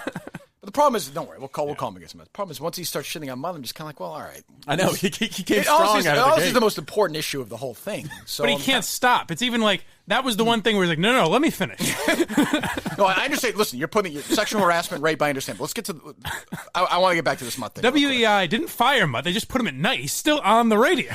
So his you gotta give him credit, though, for just picking up in the middle of work and be like, fucking Kirk Minihane. Old people pick up phones, I'm telling you. Yeah. But, like, his point of, am I going to do this every time with Shirley, is a fair one. But I would say this is so extreme. You're in this segment, you're talking about Epstein and Antonio Brown, two incidences of sexual misconduct or rape. And she is talking about, like, how can you allow this to happen in a workplace, is for me, in his argument is the Globe has cleaned it up. Well, I mean, I don't know. That's the only time you ever heard about Brian Marquardt was when I talked about it? That seems very unlikely. And that's what I wanted to ask that he didn't care to hear. But every time Shirley goes off on stuff like this, there's never a second like, well, what do you mean by that? Explain that. In the Globe, an internal Globe investigation cleared Brian McGrory. Oh, okay. We're good. Yeah. I mean, that's fine. But I give him credit. He came on for a few minutes anyway. A better phone than Portnoy. That's true. We can hear him crystal clear. It's bizarre to me that Portnoy's, fucking millionaire and his phone was so fucking uses bad. Cricket Wireless. Do I have to hear any more of this? Yes, you do. Hold on. Do you think Braude was pissed off? No. No, he seemed a little pissy, which is fine. No, I don't think he was pissed off. He seemed mildly annoyed, maybe, but he enjoyed it. If he was pissed off, he just could have said, "Nah, I don't have time for this." What was your question? He just said, Mike. Me? I just said that. I said, why is there never a follow-up? Who is this? Why are you asking me that? Who's this person? Damn it. Please, sir, Jim. So this is like it is incredible though. Whether it's Andrew, it brings everyone together. Well, Andrew Dice Clay, Jim obviously Jim listens. He might know that I'm supposed to shit on this guy. There actually might be some truth to that. This is like the fifth interview in a row where Kirk looks at me and is just like, "Turn his mic off." No, I was fine. You asked for the follow up. That's a reasonable question. Should I turn his mic off in advance of the Ironically, you weren't interview? allowed to follow up. That's okay. You want me to do? What are we doing here before we? You can do Get Roman for the second time. Yeah. Well, if you're listening to Shirley and Jim and Marjorie, I mean, it is. You may think you'll never be able to get an erection again. No. You go to our friends at Roman. The day one sponsor of the Kirk Minihane Show. The first read I ever did was GetYourMan.com/Kirk, which spawned the whole generation. Maybe. I mean, when are we going to start having when was our first show? June 15th. So I mean, when is the 17th? When are the first Minifan babies going to be? Oh, that's a good question. So that would be babies born through appropriately length sex. Yeah, or just listening to the show and swiping and fuck. Like, so that would be March or April? Is that when we start? Yeah, right around there. Okay, good. That'll be exciting. Yeah, maybe a Roman boy. Who knows? Or girl, or whatever. I mean, I read the story in the New York Post the other day about this couple who is not allowing their child to know their sex. Did you see that? Oh, interesting. Which I think is it's the only responsible thing to do. I think that is not crazy. I just want everyone to know. I don't think healthy. there's any insanity attached to that whatsoever. That's the most normal thing I've ever heard in my life. Mm-hmm. Well, gender is a social construct. It is. Yeah. I mean, I wasn't allowed to see my penis till I was 18. It's true. Yeah. There you go. Let me handle that story. All right. I just thought Steve would enjoy having that. That's true. What was Steve dropped the other day? The Minifans had it too. Oh, the hot dog in your mouth. What was it? About swallowing chunks. Oh, that's right. Who could forget? DEC really likes that. Did you cut that yourself for our show or no? No. Haven't got there yet. Of course not. Why would I? If Mike said that, though. Yeah. 2 seconds later. All right. Well, no, 2 seconds with Roman, Mike. No. When you go to GetYourMan.com/Kirk, you get your first month of swipes for just $5, longer lasting sex, and you help out the Kirk Minihane Show. Better fucking, better podcasting when you choose that monthly plan. $5 first month of swipes. GetYourMan.com/Kirk. GetRoman.com/Kirk. GetYourMan.com/Kirk. Can we get that? I get the sunlight. He's rocking in my eyes here. Yeah. I don't mean to be prima diva here, but it's a little, I'm not sure why Mike gets that seat. What do you mean? I don't know. You want the seat? Not we really. can switch. I really don't. I think you like being seated above me. Perfect. Thank you, Stephen. Beautiful. I could have gotten it. Stephen James Robinson. Is that his name? I don't know. What is it? What's your middle name? Earl. Earl? Of course. Really? I would have bet he didn't have one. It would have been something like that. Yeah. Why Earl? Grandfather? Yeah. Dad's dad? Nope. Mom's dad? Yep. Earl. Stephen Earl. Were you almost Earl Robinson? You'd be a totally different person. You'd be a truck driver in Maine. Earl Robinson. You would be driving trucks in Maine if your name was Earl Robinson. That's probably living a happier life, frankly. Probably, yes. No stress. Well, absolutely, no Although doubt. truck drivers, that's not an easy life. Yeah, what, you die when you're 45. I read a book. To live longer. I read a book last year. I forget, maybe 2 years ago. It was a memoir from a guy who was a truck driver for like the last 30 or 40 years. Fucking brutal life. Oh, yeah. Jesus. High suicide rates, I believe, in truck drivers. I made that up. I could be wrong. Hopefully sidekicks. Yeah. Don't you worry. What's your middle name, Mike? Vincent. Michael Vincent Geary. Mm-hmm.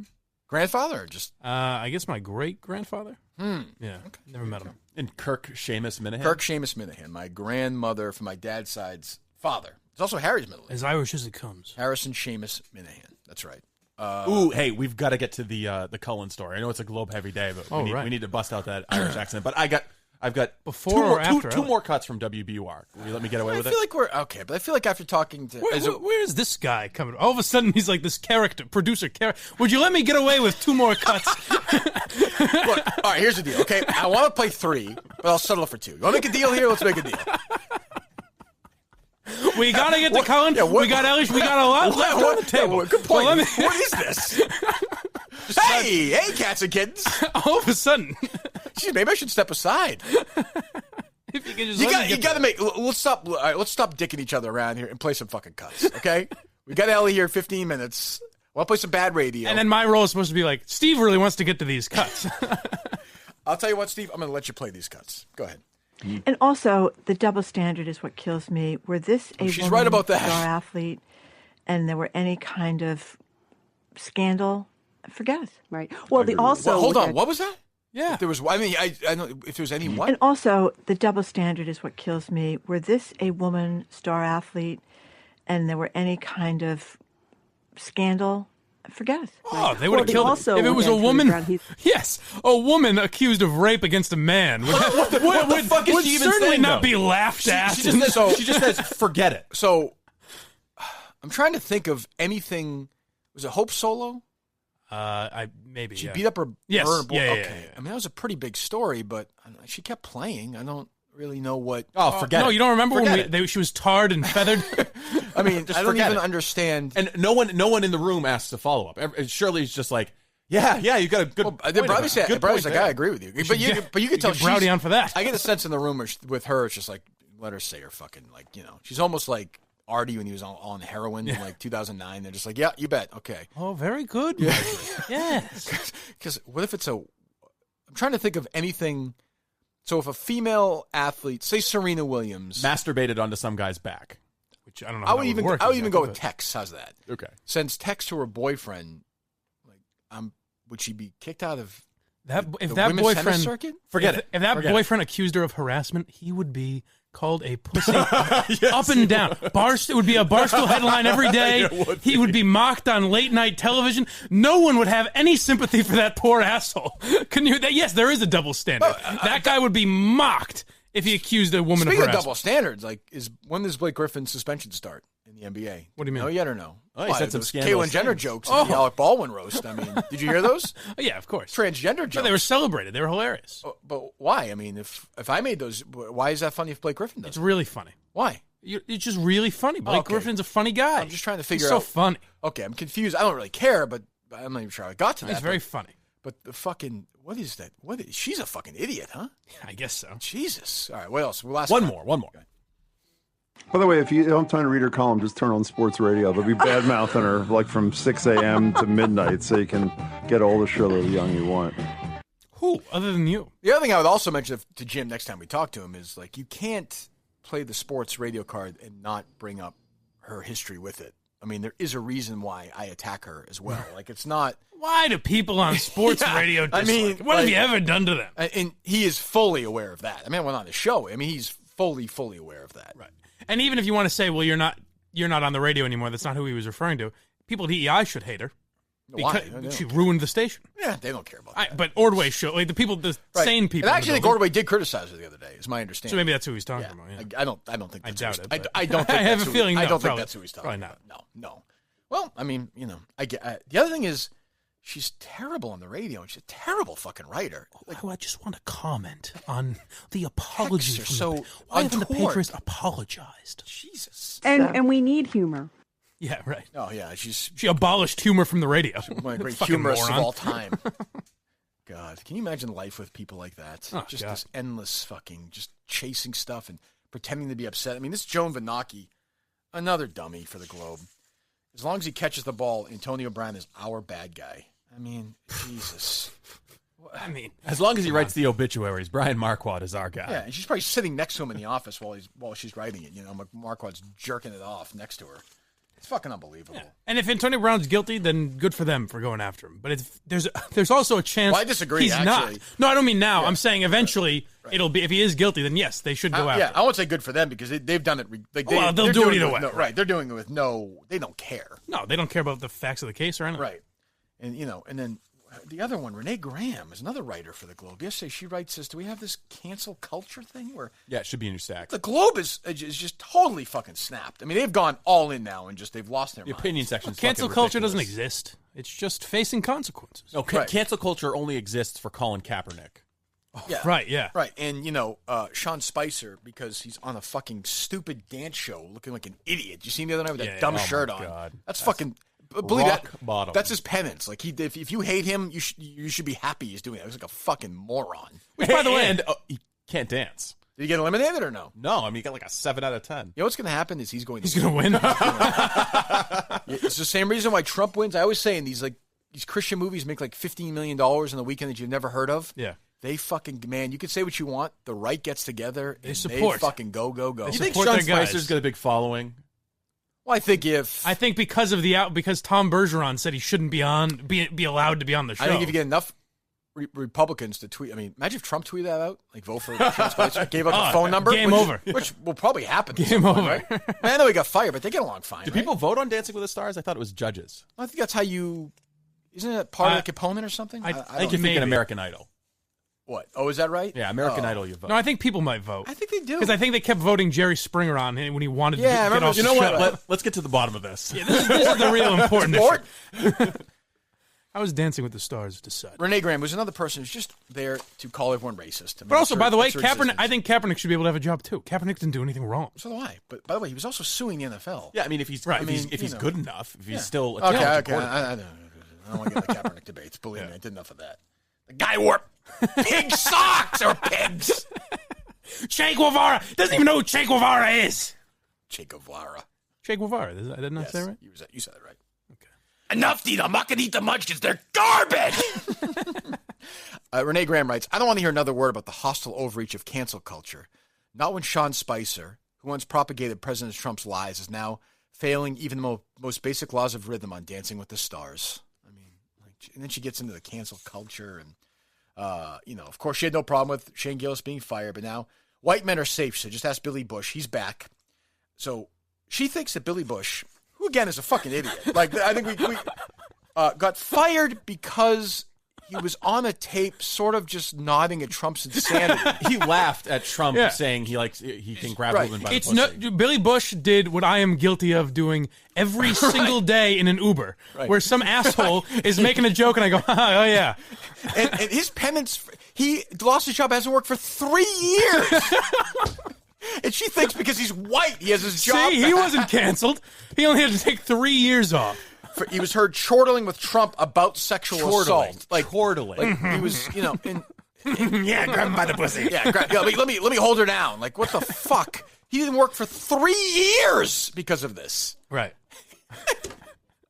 Billy Bush might be the best example of cancel culture. It's insanity. He didn't do it. By the way, he's a total zero. I mean, no one's defending Billy Bush. It's easy fucking job. Right. Yeah. But, and that tape was from 11 years before that. It wasn't even like he did it a lot, So 14 years ago, he laughed at an off-color joke. Right. He laughed at a television. Can you find that? Can you find way. that sound? I'm sure it's everywhere. Oh, find that real. So Trump's sitting there, and he's promoting The Apprentice or whatever, right? Right. And he says that these. I moved on her like a bitch. Do you have Billy Bush giggling or? Yeah, I can find it. And he's just like you said, Mike. We've all been there. Now, like what Trump said is not defensible. It's fucking stupid and it's dumb, and you shouldn't have said it. And if it was any other candidate, like we said 50 times 3 years ago, he'd been torpedoed by it. Sure. But you see, the other day, I was in the front lawn. Something was going on. I was with my wife. We were in the front yard, and a guy came by in a truck, and he stopped. And he started talking to us about construction going on down the street, and he wouldn't stop. And there's nothing I hate more than that. Oh, God. And he could have said the same thing Trump did. I would have no memory of it. Right. I was just like, yeah, oh, you bet, yeah. Every day. Oh, the sound of it, yeah. No, yeah, no. Yeah, no, yeah. Well, okay, I'll see her. Oh, yeah, well, good luck. I'm sure you have to get for 6 minutes. I do the move where I wildly gesture to take out my earbuds and go, what's that? Come again? What? Sorry? Oh, yeah. And then I put it back in. What? But some people just don't care. I think Trump is one of those people. Oh, sure. Well, that's the thing. Trump's just an asshole who loves to hear himself talk. That's how this all started. But hey, who has times for facts when pity party? She writes that about Shane Gillis, or Shane what's his face is his called Shane around, Gillis is called around Barstool. Oh, right. And then she goes to the Bill Burr quote. Did they go back and try and look at good things that the person might have done, or are they just looking for the bad stuff? Bill Burr asked, which is actually kind of a dumb quote. Like, that's not really a great argument, but. She says, but who has times for facts when the pity party is in full swing? Besides, Gillis will be fine. Meanwhile, he just lost his job, and he's now forever branded a racist. He'll be fine. White men usually are. Just ask Billy Bush. This fucking person writes. The man, by the way, just ask Billy Bush, the man all white men aspire to be. Someday, maybe I can raise to the heights of Billy Bush. In 2016, he was booted from his high-profile TV gigs after he was hurt. So she then says, just ask Billy Bush. She says he was fired for laughing along with Trump. Even the now he's back on TV silly. and hosting a new show. By the way, he is forever branded. Yeah. Like, it doesn't, it's, Well, it's the Billy Bush tape. Right. Or the Access Hollywood I tape, bet you he was making $3 or $4 million a year doing Access Hollywood, and now he's probably making a tenth of that. So you look at that tape where someone says you can move on her like a bitch, grab him by the pussy, let him do whatever. Awful. The guy that said it was elected president of the United States. The guy got the big phony tits. The guy that politely laughed lost his job for 3 years, and he's the example of I would say to Renee Graham, if I could ever, I'm going to guess she's not going to come on with us. She did not respond to my request. I'm going to, in that situation, while they're walking, I'm sure they're walking to go tape something. Is Billy Bush supposed to say, listen to me, my good man? That is horribly offensive. Hey, Donald, let me stop you for a second. Yeah. That is very rude. You know what? I'm going to go ahead and call that sexist. I'm sure you didn't mean to offend me. We're not doing this interview. I'm sorry. Get the fuck out of here. That's the other thing. Billy Bush may have not even wanted to do that interview at the time. He's told to. He doesn't run the Entertainment celebrity Tonight. Sucking dummy. Like he's Billy Bush? Right. I mean, Jesus Christ. I moved on her, and I failed. I'll admit it. Whoa. I did try and fuck her. She was married. Huge news there. No, Nancy. Yeah. No, this was marriages. And I moved on her very heavily. In fact, I took her out furniture shopping. She wanted to get some furniture. Sorry, I should not be chortling. It is hilarious that that's the president of the United States. It's a job that Abe Lincoln had. Well, you shouldn't have Abe Lincoln. Lincoln's right. That's true. Fireside. Was there a Billy Bush sidekick for Abe Lincoln at that point who didn't get to work in the press for 2 years? But that is, I haven't heard that in a while. I admit it. I did. I did try that. Yes, I did. I bought her furniture. That old move.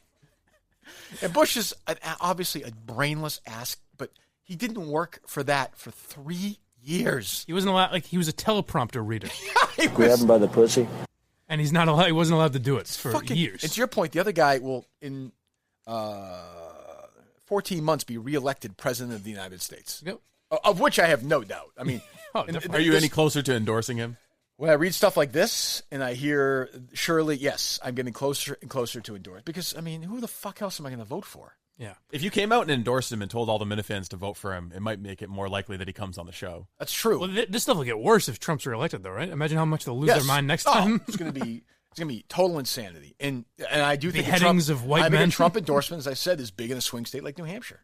Oh, yeah. I'm happy to go campaign for him. All right. I'll wear the MAGA hat. Let's do it. Be me.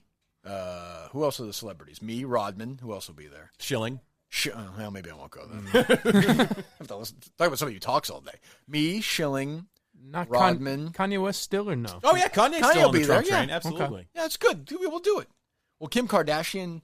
No. But he collaborated with her on the whole. Right. Yeah, no, she's all business. Vince Vaughn? She gets people. She gets Mel cocaine Gibson. dealers He seems out. fine. Vince Vaughn. John Voight? James Woods. John Voight's car? Gary Sinise. I tell you what, these guys seem more fun. Would you rather hang out with these guys? Yeah. Would you rather have dinner with Eastwood? Would you rather have dinner with? I don't know if Eastwood's a Trump guy. He's more of a libertarian. Okay. All right. I think he's probably a Trump guy. You think? Yeah. I guess. I'm worried we're gonna lose Clint here soon, though. I mean, I know. He's He's getting up there. That's gonna be a tough day for me. That's gonna be a rough day for me. I just watched Unforgiven the other night.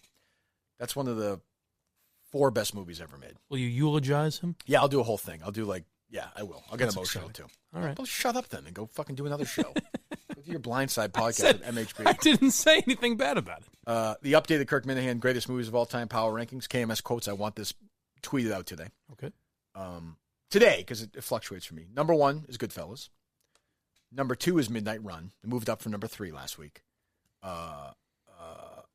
Untouchable. Did I say Midnight Run too? You said, what did you say first? Goodfellas. Pay attention. Goodfellas, Midnight Run. Untouchables 3. Okay. Unforgiven 4. That's my rankings this week. All right. There it is. So Godfather's not even in the top 4 now? Godfather's like 6th or 7th right now. Is that just because a few weeks ago it was number 1? I know. Well, these lists move. Yeah, well, The Godfather's the best movie ever made. It's not my favorite movie. It is the greatest movie ever made. It's different. It's fair. Different. I mean, 12 Years a Slave is a great movie. But it's not it's not your favorite movie. When you flip it around, you're like, oh, great. Here's the part where they take the kids away from, it's not auto rewatchable. Yeah, that's what I mean. Like Castaway is not a great movie, but it's relentlessly rewatchable. Yeah. It was on the other night. I watched it for like a half hour. Did you ever see Castaway? Yes. Have you seen it more than once or no? Maybe twice, but not a lot. You ever done the Castaway math with Helen Hunt? No. So she's in love with the math doesn't add up. She's in love with the kids. She's in love with Chuck, right? Yep. So Chuck, he proposes to her basically. Plane crashes. She presumes he's dead. He comes back after 3 years, right? Or 4 years. She's married. She's got like 11-year-old kids. She's got like a 3-year-old kid. So how long did she grieve for? Like an hour and a half? She's the most evil character in the history of film.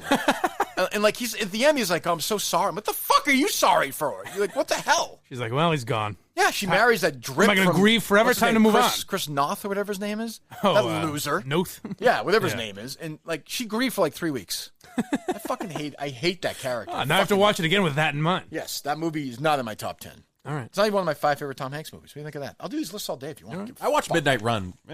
Don't see the appeal. Good. You're a humorless fuckhead, so that's good. I'm glad about that. Sorry, it's not a Christian comedy. I didn't think it was that funny. So as good as those Kirk Cameron movies you like. I could see how an older guy like you might like Midnight Run. Yeah. What's your comedy? Guy in his 60s. I like Super Troopers. It's funny. I think. Okay, yeah, that's new. I think Wedding Crashers is good. Okay, those are really recent. That's new. Really recent. Midnight Run is like fucking 50 recent years old. films. First Super Troopers like 2002. Yeah, Midnight Run came out in what the 80s. Yeah. Okay. So what? Why are you criticizing me for saying that? We like comedies more from when we were young. Well, you just said like older movies. You just gave me 2 movies that are 15 years old. How about one that's more recent? You're so fucking hip. They haven't been funny lately. How do you know? Because you're old. That's why. They haven't been funny. Steve wagging his finger at the comedy in America. Jesus. What's the last really funny movie you saw? Take your time. Must have been Midnight Run. I'm just saying, like I don't know what if the movies today aren't funny. There's not a lot of great comedies that have come out. Wedding Crashers was good. Step Brothers was good. 15 years ago. I know. That's what I'm saying. What's the funniest movie you've seen lately? Oh God, I don't even know. The last great comedy. You said Good Boys was funny. Funny, but the last great comedy was Superbad. Yeah, that's probably a classic comedy. How old is that going to be now? It's 12 years old. It was 2007. Yeah, I'm trying to think if like Step Brothers was after that. Not as funny. That's not as funny. It's pretty. It is funny, but it's Will Ferrell's not funny anymore. I'm sick of Will Ferrell. So I have now when I see him, I get sick of him. I have fatigue for him. Oh, you haven't listened to the Ron Burgundy podcast. Oh God, Is it funny or no? It's fucking awful. No. I'm Ron Burgundy out. I don't. I thought there was a chance that could have been funny, and then I quickly realized it's just script reading. I've got a little audio if you want to hear. No, I don't find that. It's sad. After the first time I saw that movie, I liked it, and then I liked it less and less. Well, the problem with Anchorman, it's an SNL sketch. That's what, and it's funny. Like a lot of these things, it's an SNL character. That would be a great SNL character. Yeah. And they dragged it out for 2 hours. Well, and then they did a fucking sequel. Right. But the problem with Anchorman is it's one of those movies that every asshole that thinks they're funny, they're funny by quoting it. Right. Like, oh, whale's vagina. It's like, okay. Right. So if you go back and watch it, you've heard every line a million times. What time are we talking to Ellie? 10 minutes. Okay. All right. You want to do our picks here? Might as well. Yeah, it's a good time. Okay. Our friends at freesportspick.com use complex algorithms to make picks. Free sports book pick. I always struggle with that. freesportsbookpick.com. Go to it right now. These are proven based on proven systems that generate positive unit returns year after year. I would tell my friends at freesportsbookpick.com to come up with a little more. Do you write this copy? No. Okay, come up with a little more punchy copy that we can have some fun with. Algorithms and proven systems and returns. Here's the thing, okay? Follow them on Twitter.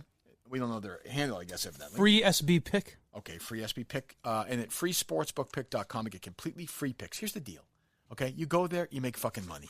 Anything else you need to know? Right? You use Mike's pick, you break even. If you go to these guys, you make money. You make some real fucking moolah for yourself. Yeah, they were tweeting about someone who took their advice and made quite a bit of money. There you go. So, he made $10 million, I believe the total was. There you go. Roughly. Freesportspick.com. They're happy to lose money. That's the thing. Freesportsbookpick.com. That's what I said, didn't I? No. I said freesportspick.com. Okay, whatever. Freesportsbookpick.com. Freesportsbookpick.com.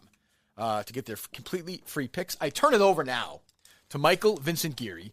2-2 on the season. 1-1 on his locks of the week. You've taken a look. You've studied.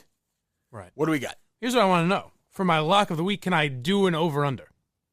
That's kind do of I have to do a game? Kind of a pussy move, but okay, I mean, all right. If you want to, because I have one of each, but I'm more confident in the in the over. No, you know what? That's fine. Mix up a little bit. I'm okay with that. All right. So for my lock of the week, I'm going to go with my New England Patriots. Spread was a little much for me. What's the spread? 22.5. Is it really? Yeah. Jesus Christ. Is that in Foxborough or in New York? I think it's in Foxborough. Okay. Boy, nobody pays attention like this guy. He's going to pick the over-under without knowing where it is. I like it. Go ahead. It's in Foxborough. Okay. So I'm going Patriots over. Not over. Hold on. So I'm going to guess the over-under for that game. Okay. It's got to be high, right? Nope. In the 40s, no? Yeah. 48.5? No. What is it? 43.5. Oh, you got to so go I'm over. Going over. You got to go over. Going way over. Over. Is that really the over? Patriots Jets way over. The thought is the Jets aren't going to score any points. Yes. And the Patriots defense has been so good, right? Right. What was the score last week? Was it 43-0? Yeah, so the Patriots missed. They almost covered the over themselves. So it's the field goal and 2 PATs. So it's the same over this week? Yeah. 43.5. 43.5. You're going over. Going over. Big over. Big over. Guarantee. Yes. Okay. Are you Lock betting, of the week. Are you betting on it yourself? I'll bet on this one, yeah. So will I. You know what? I will make I will go with you on this. I will make a bet this week. All right. On that. There you go. I'm with you on that. That's a Kirk Minihane. If I get that wrong, Mike can pick something. I'll say it on the Ooh, all right. There you go. Things just get interesting. We're going in on this together. Me and Mike. All right. Michael Vincent and Kirk Minihane are going in on this together. Please, Mama, baby Mikey won it one more time. Your name should be Michael Vincent. I've thought about if I was like an actor, I think that's what it would be. Yeah, Mike Vincent. Yeah. I've said if I. Okay, so what's your other pick? No, it's not. Let's not delve too far into that, Mike. Save that for another time. He was going for that second thought. I did. Yeah. I thought if I was going to acting, it's interesting. No, I was going to say if I was a. Okay, make the other pick, would you please? Jesus Christ. So if you want to bet on a game, I would go Rams minus 3.5.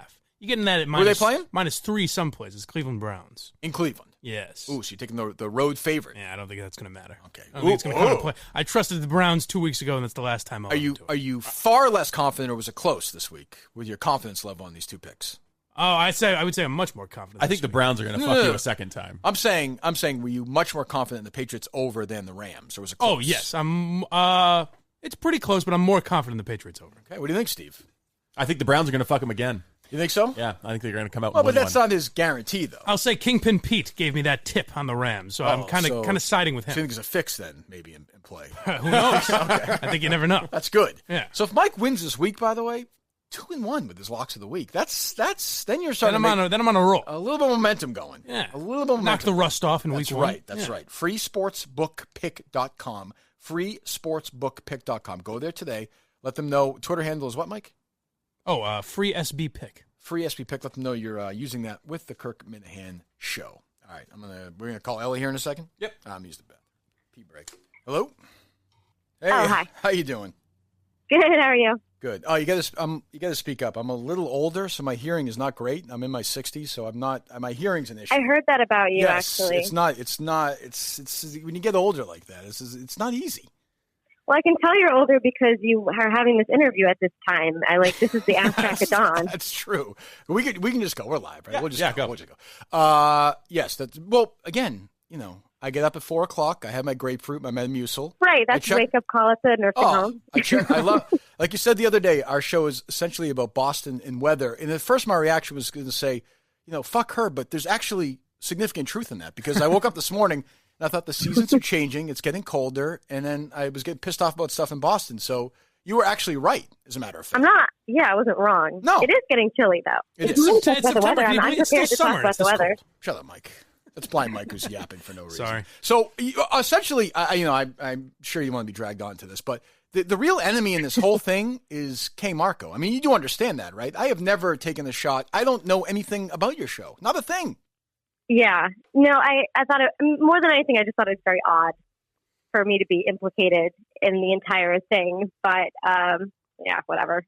I mean, people do what they want. No, whatever. K. Marco is an asshole. You can just say it. Just let it rip. It's fine. He put you in an uncomfortable situation where you were forced to say that I was 60 years old, which is obviously ridiculous. I mean, that's so offensive. I can't believe it. Ridiculous? Well, you said I was 30. The reality is I am exactly in the middle. I'll be 45 in October. But then I thought about it. How old are you? 23. So I remember when I was 23, if somebody's 45, they might as well be fucking 80 years old. Like dead, honestly. Well, sorry, that was rude. I didn't think that was that's a little extreme. Close. I mean, I've been there before. But so when so we played some sound of yours, and I'm of you like sort of making fun of me, which is funny. I like that. But what I liked when you were talking about it is you were basically saying he speaks another language, I speak another language, and it's true. Like I have no idea what you're talking about, and you probably have no idea what I'm talking about. But so what? That's sort of the beauty of Barstool in a way. It really is. I mean, we both have our own audiences, our own content. Whatever we want to talk about, we can talk about, and you don't have to have any overlap. Right. Yeah. It's sort of, and then you talked about, and maybe it was your co-host, you were talking about how the way women, girls your age talk, there's sort of this implication that older people like me think you're dumb. And I am completely, and I'll say I'm completely guilty of that. And I try, so I have a daughter who's 12 and she listens to music, and I find myself doing what my dad did and what his dad did. And I don't want to be like that, but I think you'll find out in 20 years. I know, and one day you will be that age and you'll have sons and daughters. You'll be that person too, thinking, turn that goddamn music down. That's just the way, that's the circle of life, I think.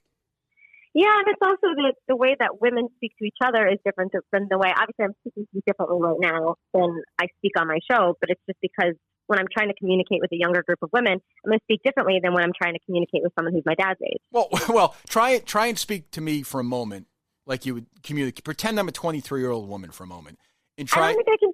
Oh, come on. So like, for instance, how about this thing with The Bachelor the other night with these two women getting married? Oh. I can't believe that. Go ahead now. You can't believe that? Well, now. I mean, it's like 2019 or whatever. No, but you're talking like, now you have to talk like you talk on the podcast back to me. See what I'm saying? Well, that was me doing it. Oh, I'm sorry. I got it. It's like 2019 or whatever. I can't even hear what she's saying. I can't even, I couldn't, in this fakakta ABC with these programs at night, I can't even understand what's going on with these networks anymore. She's so bored by this. She probably is. I'm amused by it. I like her though. I can't help it. She was afraid. Does Kirk have like a bad reputation at Barstool? Because when you were on the line with Steve, you were like, "What am I supposed to expect?" What was the why? What were you saying to Steve? She was just hesitant. That's what I should expect. Oh, no. For Christ's sakes, you're fine. No. What is the... I'm curious. I'm gonna try and give it a listen. So what and basically it started because K Marco said that your podcast subscribers are much more than ours, which is great. I don't give a shit. That's fantastic. What if I put on Schnitt Talk? What is the, if you pitch Schnitt Talk to me in a sentence, what is it? Right. It's like I don't know. Is it that hard? Because I could do it for mine. I know it's hard because it's I don't know. I always tell people who don't know, I'm just like, it's best because I don't want to get into it. But I guess it's kind of figuring out your early 20s from a perspective of a young woman. And what is that? What is that? Is that a difficult process for you? I mean, is it really? I mean, you're getting your fucking head around it, or what? It's not that difficult, is it? You go to work, you go home, you pay your bills. Let's go. Well, I don't have like a real job or like a. That's true. I feel kind of bad sometimes. People are like asking legitimate questions about their workplaces, and I'm like, I come in at 10 every morning ish, sort of. I don't know. I saw you the day I went to New York. I went to New York for one day. I saw you there. I didn't want to bother you. You seemed very nice. You did your work, but I did notice that at that place, it's not a real place. No, it's fake. It's super fake. Well, how did you wind up there? I had a Twitter, like my Twitter account was big, and I had some contact with Kevin Clancy, who's great. He encouraged me to. Oh my God! Okay, that's Mike. Poor thing. That's Blind Mike, who's of course everything with him is about fucking and sex and pussy. He's a disgusting person. Oh my, not with me. No, right? No, sure, of course. He right. encouraged me. He encouraged me to do video. And shut up, honestly. He was super. So you're saying he was super. He's kind of hands on and like sort of a mentor. I can't even go down. Yeah, he was kind of a mentor. I'll say that. Sure, I'm sure he was. Yeah. And he encouraged me to do some video and like try and do this clear. And then come on, stop it. These guys. This is not me. I was born in the 70s. I treat a woman properly. These are these young rascals. This is the way this next generation acts. Don't be an idiot. He's fine. Mike's all nervous. Are you? But so how long ago was that when you started? That was when I was in college. So Jesus. 5 minutes. That was probably 2 years ago, maybe now. Are you? Who was your sidekick who was also dumping all over me without even? Who was this person? That's my producer, Alana. All right, fine. And you're not a big fan of hers? She's like my best friend. It's not what you said before the interview to Steve, but okay, we'll play that later. Very funny. I basically dragged her into doing this with me. I can't speak into the void to myself. So she's not. I mean, she's great, and obviously she's rolled with the punches really well. So like, don't attack her. She didn't sign up for all this. Oh, but who's attacking her? I don't know. I felt a little edge in your voice. No, she criticized. She said I was old. I said you were old. Oh, I am old, as a matter of fact. But one day you're going to wake up and you're going to be 40 years old. I mean, you do realize you're not going to be 23 forever, right? No, I just feel like I'm going to die young, and then I won't have to worry about it. Good strategy. What do you mean worry though? It's not the worst thing in the world. The worst thing in the world. No. No, not the worst thing in the world. I know. I think it's just when you're my age, it's like I'm never going to be that age. You always think everything's never going to happen to you, and then it does. I'm sure you thought you were never going to be old. Oh, believe me, I thought that. Yes. Trust me. About a year ago, I thought that. And you said you hate the daddy girls, right? No, I didn't say that. You said it without saying it, though, many times. Like, inferred it many times, right? There's no rivalry? No. Can you say something negative about them? Can I say something negative about them? No, they're okay? They're great. I mean, they do their job, but they do really well at it. I respect the hustle. Who do you like the least at Barstool? Yeah, who do you hate at Barstool? Who annoys you a little bit? Yeah, who do I hate? It's funny, I expected that question. Right. I don't know. I don't really have an issue with anybody. Honestly, there's no one that I necessarily dislike that I work with. I think there are people who I wouldn't go out of my way to be friends with, but we work together and I like them. Do you remember a few months ago? There's a podcast from people who are fans of mine. They're called the Minifans, okay? And you went on their podcast. Do you remember doing this or no? Yeah, I remember because Casey made me or told me to do it. Right, made you do it. It's fine. Believe me, I would not want to deal with those guys either. It was I listened to it and I criticized them, not you. I felt bad for you. They didn't know what the fuck they were doing. Were you embarrassed for them?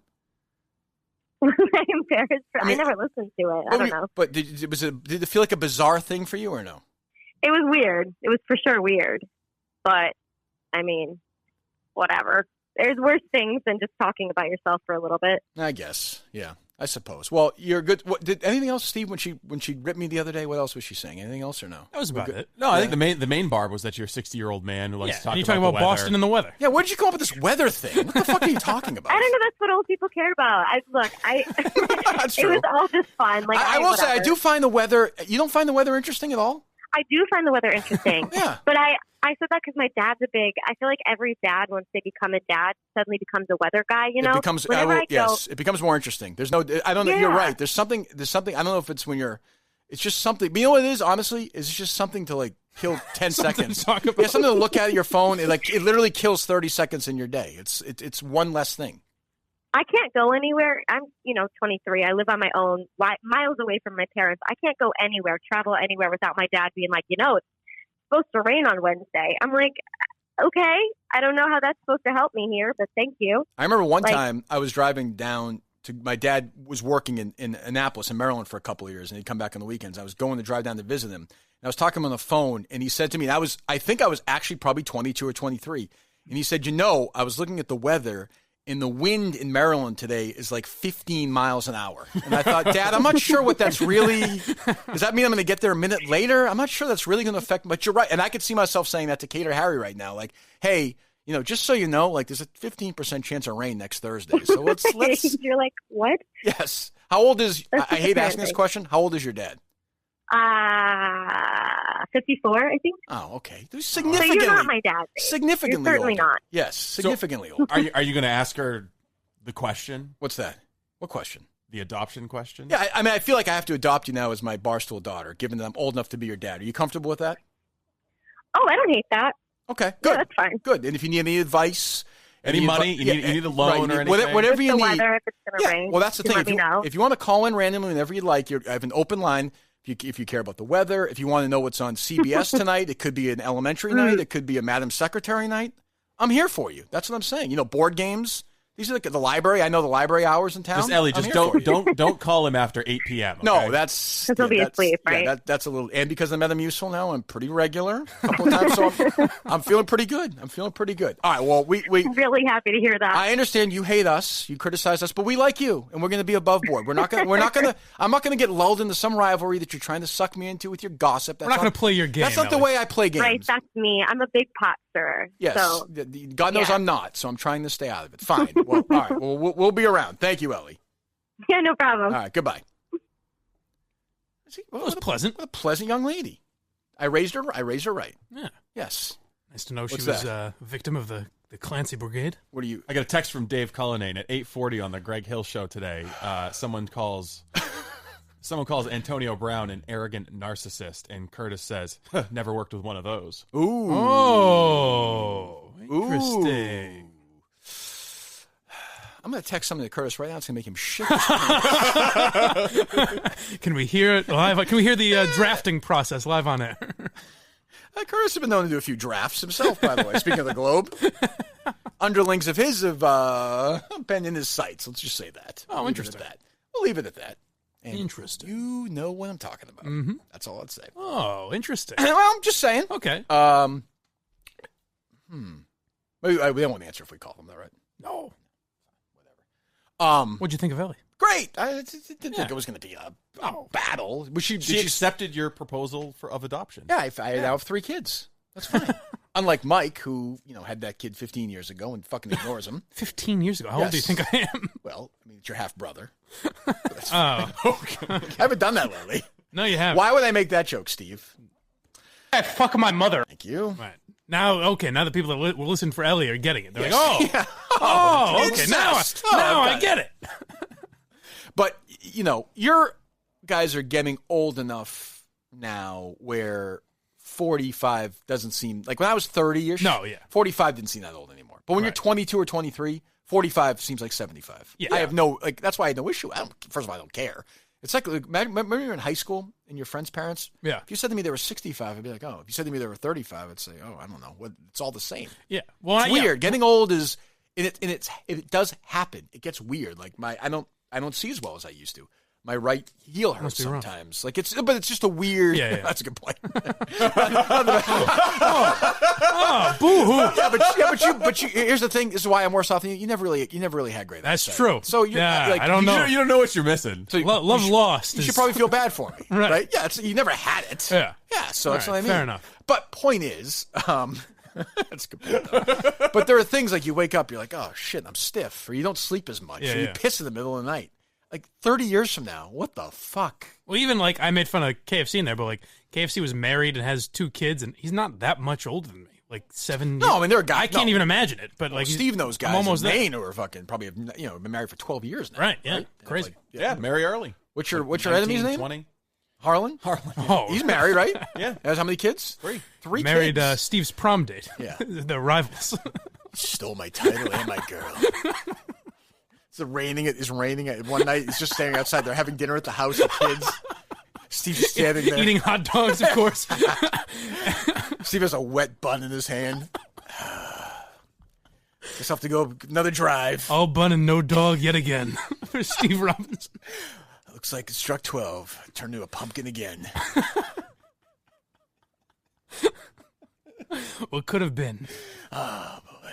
Harlan, you bastard. Steve's watching his life if he won the hot dog eating contest. How it would be different. Harlan and Mary. Mary, I could still think of our prom. We danced the night away. And she told me someday I was going to win that hot dog eating competition. She said, you can eat 6 hot dogs, can't you? We made love. I said 6. Who's your prom date, Steve? It's impossible.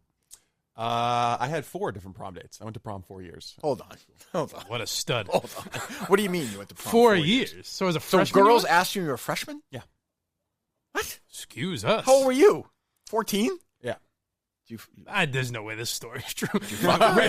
Rich Mandarin's going to be on the case of this one. You didn't have sex with that girl that night, did you? No. My freshman year, I was asked by a girl who it turns out was actually secretly dating a senior, and they later got married. You were beard that night? Yes. Okay. Did you know that going in or no? No, I didn't know. I thought I was just like a cool freshman who got invited to prom. It's my big night. Yeah. Although there were probably it was a 9 prom. people in Steve's school. There were like 2 freshmen at the prom. That's true. It was lonely. But there was when I was in high school, seniors would date freshman girls. Sophomore girls. Yeah. That was How weird is that looking That is back? so weird. That happened when I was in high school. That was... it's like an adult dating a 14-year-old. Yeah, you're 18. Like for me now, I have a daughter who's 2 years away from high school. Yeah. If she dated some guy who's 18... Hey, Kirk, listen to the show. That'd be great. I don't want to get out. That is going to be so much fun. I do not want to get into when you were making fun of the War of the Roses thing, that was hilarious. Is that going to be a disqualifier if a Minifan tries to date? It's a disqualifier if anyone tries to. Like, I am not. I don't want to be like the dad, but that is a fucking. Like, Ellie can date. That's fine. She's old enough now. Comes over with a buy merch, beat merch shirt. That may be an issue. It's Kelleher. Oh, God. So 4 years in a row, huh? Yeah. A fucking stud. So was the next year more of a like, ooh, Steve Robinson went to the prom last year. One of the older girls has to ask him again. Tradition. So you got asked 3 years in a row, then you asked somebody your senior year? My junior, senior year, it was my girlfriend. So you had the junior... Oh, you went to the junior prom. No, we just had one prom. Oh, the school prom. Juniors and seniors can go to the school prom, yeah. I'm confused, as always.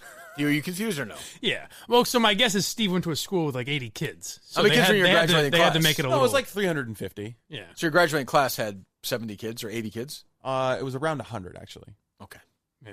Class size varies. It was like 350 to 400 for the entire school. Okay. Good. Fantastic. Okay. My fault completely. How the fuck we wound up here. Point is, I liked Ellie. She was good. Yeah. I thought she was in on the joke. Wonder who she went to prom with. It was fucking 3 years ago. She's 22, so she was 22 or 23? 23. So she was born in, Jesus Christ, 1996, 7? Yeah. Oh, God, that's unbelievable. Jesus. It's crazy how time works. Things take time. They sure do. And you can buy that shirt at KirkMinihaneShow.com. Harlan, I can't believe you got her. You landed her. The hot dog trophy is right at the table. Daddy, what's this? Oh, let me tell you. Papa, please tell us again. Tell us again, Papa. Regale us again with your story of winning the hot dog eating contest. What happened to that runner-up? She starts laughing. That was the day I knew. It's like Back to the Future. It's like, that's what I knew. He was my guy. Son, you want to hear a good joke? Steve Robinson. The whole family starts laughing. I'm like, oh, that loser. Dad, tell us one more of your Christian jokes, please. He slunks his head down and walks back through the rain. Puts the ketchup on the hot dog, just looks outside the window. Like, yeah, fuck you, asshole. Throws it down on the ground. Next morning, Mary sees a wet hot dog bun in her driveway. Hey, Mary, would you like the red snapper tonight? Damn it! Boy, would I. You got that? Well, support for the show comes from Manscaped, who is number one men's below-the-belt grooming. Manscaped offers precision-engineered tools for your downstairs area. So, I mean, they've redesigned the electric trimmer. We know that. They've got the crop preserver. It just takes care of the smelling. There's no ball nicking or nuts fucking cutting or any of that stuff. Your penis will be fine. You'll look great. It'll look bigger. I bet you Ellie probably does a good read for this. Was she the one I would think so. Is she the one that had the asshole read the other day? Yeah. Yes. Jesus, I would have to talk about that. That's not appropriate. Think she'll remember that phone call ever again? Nope. No, it's just over, right? Much like she obviously didn't remember the Minifan show. Well, it's hard to blame. She's like, I just assume I talked about myself. It's hard to blame. It's hard to blame her for that. Appearance, though. I want to get that question and answer from DEC because that was the most bizarre recorded moment in the history. I'll tell you why it's great. Sound, because there are people listening to this show right now that would not get it. Right. So how on earth is Ellie Schnitt supposed to? You only she was a big fan of Kirk and Callahan? Yeah, I have a feeling she might not have listened. I definitely didn't catch every episode. You only Jerry's her type of radio personality? No, I don't think so. No, it's weird. All right, 20% off and free shipping with the code KIRK, K-I-R-K at manscaped.com. That's 20% off with free shipping at manscaped.com and use the code KIRK, K-I-R-K. Red 13 Studios, by the way, brought you this program today. Our friends at red13studios.com. Anything else, boys? We got a little bit of time if you want to hit anything else. Did Curtis really say that? That's according to Cullinane. Cullinane doesn't lie. He doesn't? Well, except to lawyers. The most famous lawyer in the history of the world? Yeah, unless Steve was interrogating him, then he wouldn't. That's true. But, yeah, that's interesting. So maybe Curtis heard that he's enemy numero uno. Well, I can confirm he's well aware of that. Okay. I can confirm he's very well aware of that. Did you send him a text or no? No. What will it say? No. It's a good question. I'll do something. I'll fuck with him a little bit. Good. I don't have a problem. The hardest part of swinging is trying to convince your spouse that it's the right thing to do. Yes. And trying to find a way to not include your spouse in the actual swinging part of it. But what is that? Context is that from? It was Greg Hill yesterday. I can tell you exactly. There's a story. I don't want to hear it. Silicon Valley star. Oh, I saw that. Yes, I did see that. They're at Fenway today. Yes. Nice and chilly. God. They're outside in the... Are they really? On the Sam Adams deck, yeah. Oh, my God. Really? Yes. Jesus. I don't know why, but... Halloween 2019 costume controversy has landed on our doorstep, and it's the complaints over Mr. Rogers, right? I bet? Mr. Rogers. I knew it. I saw that story yesterday, and I said, that is a Danielle special. I saw that and circled it. There's got to be. I hope that was a great idea by Steve, a parody account that just does the lead. Because first of all, I would follow that and be interested in the story. Yeah, it's a weird, it's a double thing. We still don't have one yet. Yeah, that's unbelievable. You can run another parody account, can't you? All right, I'll do that. I just got followed. I check every once in a while of my followers, and it's they're just all parody accounts. I have 90,000 followers. 87,000 are parody accounts. The other 3,000 are spam. I have nobody actually following. Yeah, there are no real people following. And are they all the same? 8 people? Probably. Because a lot of them lose steam, Yeah. Right. Yeah, they give up pretty quickly. Yeah. I mean, Rich Mandarin's, he's sticking around for the long run. You get the, But I'm looking. I just got one yesterday. Where was it? Who was I saw a big jump from somebody yesterday. Who would it have been? Oh, I saw a bunch of, there were a couple of, Davey Mouse and Landline. Oh, yeah. And then there was one meteorologist, Minihane, who's very into the weather. Yeah, those won't last. Yeah, there's no or dancing. I don't know if Dancing Kirk stuck around. Yeah, stuff like that. Yeah. You have a day. You know what? You know who the ones are. There's a CBS show Pitches just started following me, and it's and it just does like this 12 hours. It's actually kind of funny. She's a quirky social worker. He's a convicted pedophile. Together they help him find love in the most unconventional way he never thought possible, with an adult. Michael Chiklis stars in No Kidding, CBS this fall. Right? That's actually good. I'm going to follow this That's an guy. excellent name. She's a retiree and new in town. He's a conjoined twin. He's also a conjoined twin. Together they help her see it's never too late to learn you have a very specific sexual fetish. Felicia Richard stars in Pam Doubles Down, CBS this fall. That's funny, right? The titles are. I'll follow this account. Yeah. The titles are great. I'll give you one more. Yeah, I love them. She's a registered nurse. He's Jesus. Together he helps her learn the true meaning of the second coming. Cedric the Entertainer stars in Cross My Heart. CBS. This guy's a genius. That's pretty good. That's great. That's one that could get that has real potential. Right. She's an FBI profiler. He's an Islamic terrorist. Together they learn that the only thing hiding his heart is that suicide vest. Maureen McCormick stars in Jane Hart's ISIS. They've got the perfect cast, everything. They do. It's great. I got to say, this is one of these guys in the old show. We didn't even get to Cullen today. God damn it. We'll do it later. Oh, shit. But that's the same thing as those Cullen episode capsules they used to send us on Twitter. That might be one of the same people because it was perfect. Those are really good. Yeah, those are fucking hilarious because that's when you're a kid. TV guide, that's what they, Ellie Schnitt doesn't know what that is, but that's okay. One day I'll sit her down and show her my old collections of TV guides. She'll like that for an afternoon. On the put on an album. Yeah, maybe I'll go through the family. Vinyl's slides. big now, isn't it? Yeah, it is. Yeah. Vinyl. So do you think she's into vinyl or no? No, I think only she in an missed that. It was big for a ironic way, short maybe. time. Yeah. Oh, now it's passed again. I think it is. Yeah. Okay, fine. What else? We have anything else? Yeah, we've got some the cousin Mike on Barstool Radio. We've also got the some of the audio of I don't know if you guys heard, but Tyler from The Bachelor stopped by. I understand I missed the boat in this stuff. That's where I cop to being old. I missed the boat on it too. Do you think Mike is excited about Tyler from The Bachelor? Or any man excited about that? Yeah, the Feidelberg and he's so much better looking than everybody else we've seen. Is that how it feels on the season too? He thought he was going home the first night, and I was like, dude, look at your fucking self. Like, you are going to be fine. And then look out. I said, Tyler, boy, you've got it. They did like 15 minutes on him. Yeah, and they make fun of us for talking about ourselves? Oh, fuck. Yeah, I'm concerned about my legal representation. I'm not going to lie. Boy, Mike Portnoy might be the most fascinating character at Barstool. I think I think he is for sure. Did you see the clip that Portnoy had, like the 5-second clip the other day at the house where he's like, shut up and whatever that was. I love the way Portnoy talks to him too, just dismissive. This is my lawyer. This is it. I mean, I could be in jail for 10 years if this guy doesn't do his job. What do we have him on with Dave yesterday? Yeah. Yeah, I heard some of this. All right. I'll see you at the house. Yes. I mean, my poor mother, she's just sitting out there waiting. She could just sit in the lobby for an hour and a half. Yeah, I saw people felt like obligated to stop by and keep her entertained. What, do you, at no level, you were like just going to let her sit there for another hour and a half?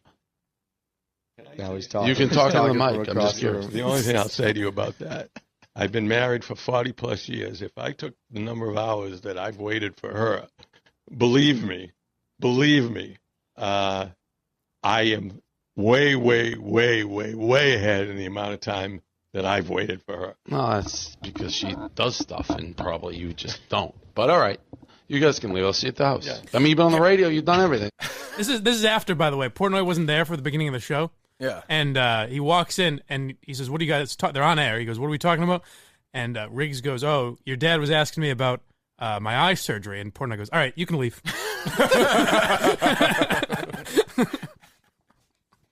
All right. We got anything else or no? Well, we do have this Cohen stuff that looms over us. Can't do it now. That's a whole thing. Yeah. Do you want to play any of the audio from the Minifan show?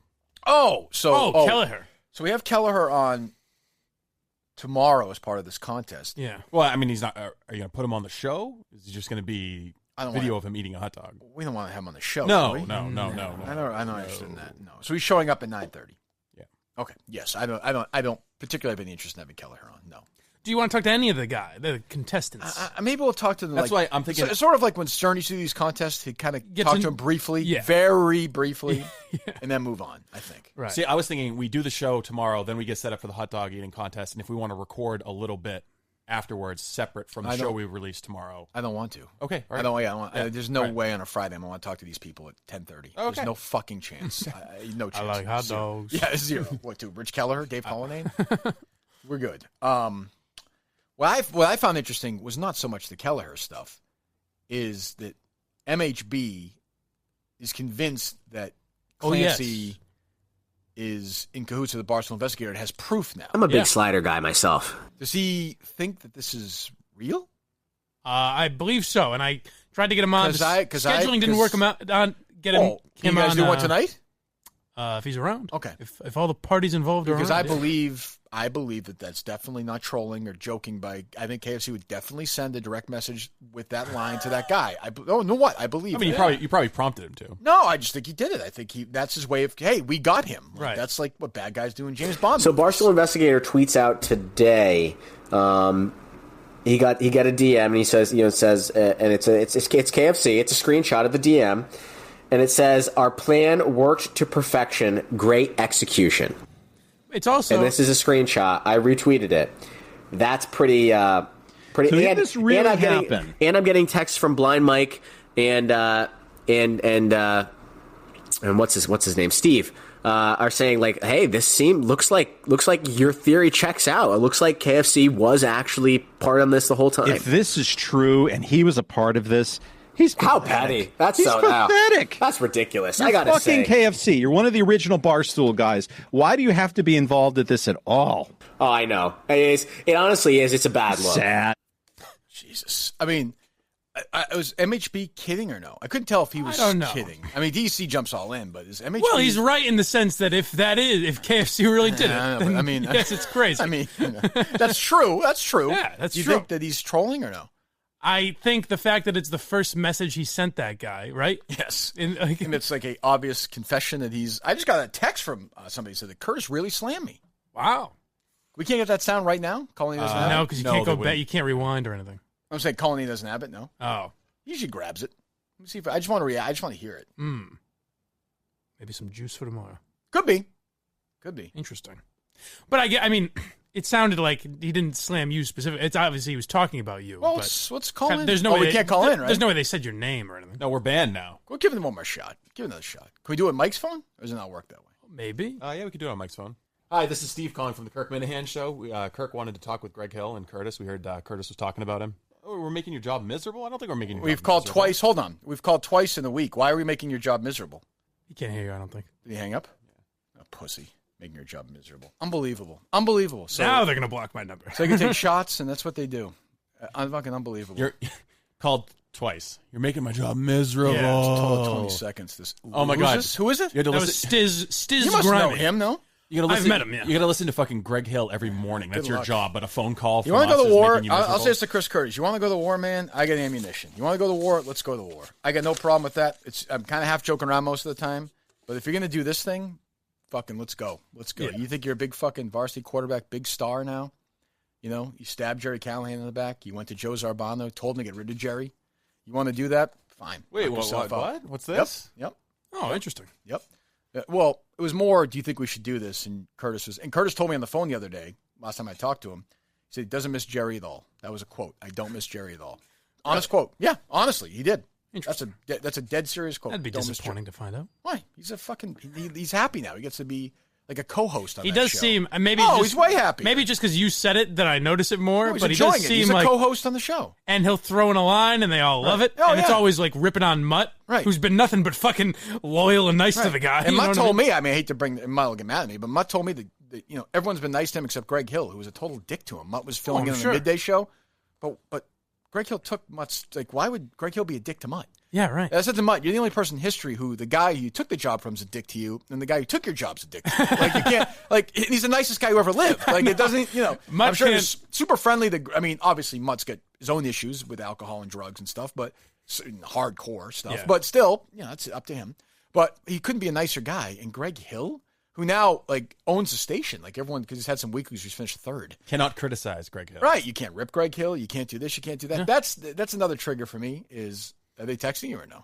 Are we calling out the sound? No, it doesn't. Oh, he doesn't? Good job. Come on, Dave. We'll play it. We'll have it tomorrow, right? Oh, I would assume, unless they... Yeah, well, they may scrub it now that they know we're listening. Well, it's even worse, but that's fine. But we're making Stiz Grimey's life miserable. Ooh. It's unbelievable. These people unbelievable. It's the same. And, Curtis will go to Fenway today and joke around. Oh, he's at Fenway. Yeah. I'm looking at Twitter. Oh, that's right. It's not good for them. I didn't get a single no tweets about tweet about it. Never good. What was I going to say? So, when I said it the other day, and I'm sure the Minda fans have tried to call in and they get blocked and everything, but our war is now with that show and that station and with Chris Curtis, even more than Greg Hill, because Curtis is worse. Like, Ken's just a pussy. Curtis is evil and just a fucking slime ball. Now, I hate to play the voice of reason here, but is there anything to maybe we're overreacting to a Cullinane? No. Yes, but I know a lot of other stuff. Okay. That's what I'd say. All right. Having talked to people in that building, I now know who Curtis really is. And if I ever see him again, I'll beat the fuck out of him. I'll just beat the fuck out of him. Straight up. And fucking, that's it. And I'll kill his fucking dog. And, boy. No problem doing any of that stuff. I'm not threatening him. I'm just saying, stay the fuck. That's just what it'll do. I'm a tough guy. God knows I've lost plenty of fights, but I hate his fucking guts. And I hope he gets drunk again and dies. Honestly. And I'll go to his wake and fucking dance around there and take a fucking shit in his mouth and, fucking jerk off in his face. He called me dry and boring, so I'm on board with you. I'm Good. with you. That's all I'm saying. Well, God knows he's not dry I at was this reading point. some things last night, and I came across an interesting announcement from Plenty of Fish. They're from a... hold on. There's an airplane taking off behind us. Plenty of Fish, huh? Yes. What's Plenty? I don't even know what that is. It's a dating website. Oh, okay. Go ahead. Is this from today? Well, I was reading some things last night, and I don't want to play it. It across, just annoys me. I don't want to play it. I interesting- hate this fucking asshole, too. Mr. President, why? That's what it kind of reminds It me of. is. It's true. The Yeah, helicopter spinning up in the background. I can't answer. God bless America, everybody. See you later. I get two triggers right now: Curtis and fucking Shirley. That's it. And of course, the two of them probably are friends. So at this point, he's gonna be at Fenway today with like Sam Kennedy and joking around. Oh, yeah. That fuckhead, that fucking snake in the grass. It's their buddy. Oh God, do I hate him? Yeah. Do I hate him? Do I hate him? Do I fucking hate him? And I would encourage them and their fans to go after him. That's what I would say. All right. And I usually don't do that. All right. I would usually not say that. I hate to do it at the end of the show. We'll do it at the top of the show tomorrow. Okay. Go after him. Let's make his life miserable. Sound Otherwise, good? We might need the lead tomorrow then. That's true. Yes. That's true. But, not good for him. That's what I would say. Not good for him. House of Cards about to fall apart. What else? Anything else? You should go to KirkMinihaneShow.com. Get Yes, some T-shirts. buy a T-shirt for Christ's sake. Do it or don't, right, Mike? Do it or don't. No. It's up Buy to them. you. It's up to you. Buy them. Follow us on Instagram. Or don't. At Kirkman. Kirkman Show. We're all good. The paycheck coming up soon, though, right? Allegedly. No? Are we getting there for you, buddy? It would be next Friday, right? Isn't Okay, that every well, other you're week? getting there. You're getting there. Yeah. You surviving? Yeah. Okay, good. You're enjoying your time so far at Barstool? Yeah, what is this? I'm just asking everybody. Blind Mike's like, I'd love to be so comfortable that I don't know when payday is. That's true. I really don't know. No, you have no fucking I have no idea. We can get paid on Wednesdays. For I all have you no fucking know. idea. It's true. I make a huge salary. Yes. Portnoy said as much. I didn't like You hearing could that. get paid like once a year. When he says something like that, that means that people are saying, why does he have, why it does he means have a no huge, raise coming. why does he have a huge salary? That's Yeah. when I hear that. Yeah. But that's true. Yeah. What is it? How does that work? You just send money to your account? Well, so the first one they had to send me. No, I mean in general. The so first it just one, shows up in the your... first one they sent me a paper check. Oh, that's nice. That I had, for tax purposes. I had to deposit. Okay. And then So you had to go to the bank and deposit? Mm-hmm. Wow. Yeah. You don't have mobile deposit on your phone? No. Oh yeah. Well, but Steve's like, fuck you then. Yeah, I guess I'm a loser on two levels. Life loser. No, but I just meant in general for like I don't even So then, know. yeah, the next one will be a direct deposit right into my bank account. And what? That just shows up and you have You more didn't fill money? it, you didn't fill it. Did your lawyer fill out On your paperwork Friday? for you? I had somebody. I don't even know. Yeah. So it just shows up. Oh, it's good. Maybe you're not actually getting paid.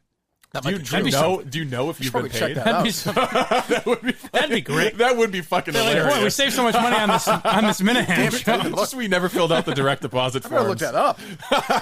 How funny would it be if Blind Mike has made more money off the show than Jesus. you? After all that. Seriously, there's a bunch of paperwork you should have filled That's why out. Erica didn't want to pay me. She's like, Oh, here we're it is. getting this Bank show of for America. free. I'm good. I'm good. There's my last check. Oh, thank God. Still 10, How many, about 10 million? how many zeros? What's that? Still about 10 million? Yes. The first check. Checking account. Like a couple of checks a month, and they seem very nice. I'm sure they're, Oh, nice. Yeah. Very nice. What was your check after everything? What did the check come out to? I don't know. That's why I asked. Few. Was there 4 digits or 3? Oh, there were 3. Is the first digit closer to 9 than 1? Yes. Oh, good. Well, look at you, fucking Rockefeller. I like it. Yes. Yeah, really. Woohoo. Why don't you put all your money on this game and you could double your check with your fucking balls? That is an idea. It's not one you're going to do. It's not, I don't think it's one I'll subscribe to. But. How's Cameo doing? Should people still go do Cameo? Has what? Cameo? Yeah, you can go to Cameo. Well, you've not. To be fair, we've not promoted that no. at all. Cameo.com/Blind Mike. Yeah, he'll leave a message for you. Yeah, sure. Boy, this Curtis, man, this Shirley, that puts me in the mood today, man. Really? Puts me in the mood. I know. I texted you last night when I first started hearing the Shirley stuff. Ooh, and I was that like, puts me in the mood. But Ellie was very nice, and she had a little ray of sunshine. Well, it's always weird just in general to be, because I've always kind of, when I left Barstool, I didn't really, never shit on Portnoy or anyone there, really. Maybe I did a little bit, but nothing too bad. And, like, you know, if I got fired from here, I would always appreciate what you did for me and Thank everything. you, Mike. I don't understand the need to, like, when someone's gone, just be like, oh, that asshole. You know what Curtis? I mean? Yeah. Well, I did shit all over him the other day. I mean, I guess. you think he's still listening to every podcast? I can confirm. Did you really shit all over? Well, I went at him pretty good the other day, didn't I?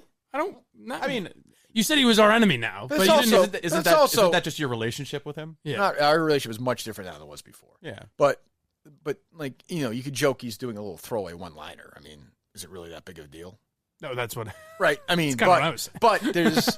but there's for me, and I said this is not based in being completely rational. I don't like the fact that they stuck around and are like sort of having a good time and sort of playing the characters. If anything, they should have been thrown in comments in favor of you and Jerry, and also playing characters that I created.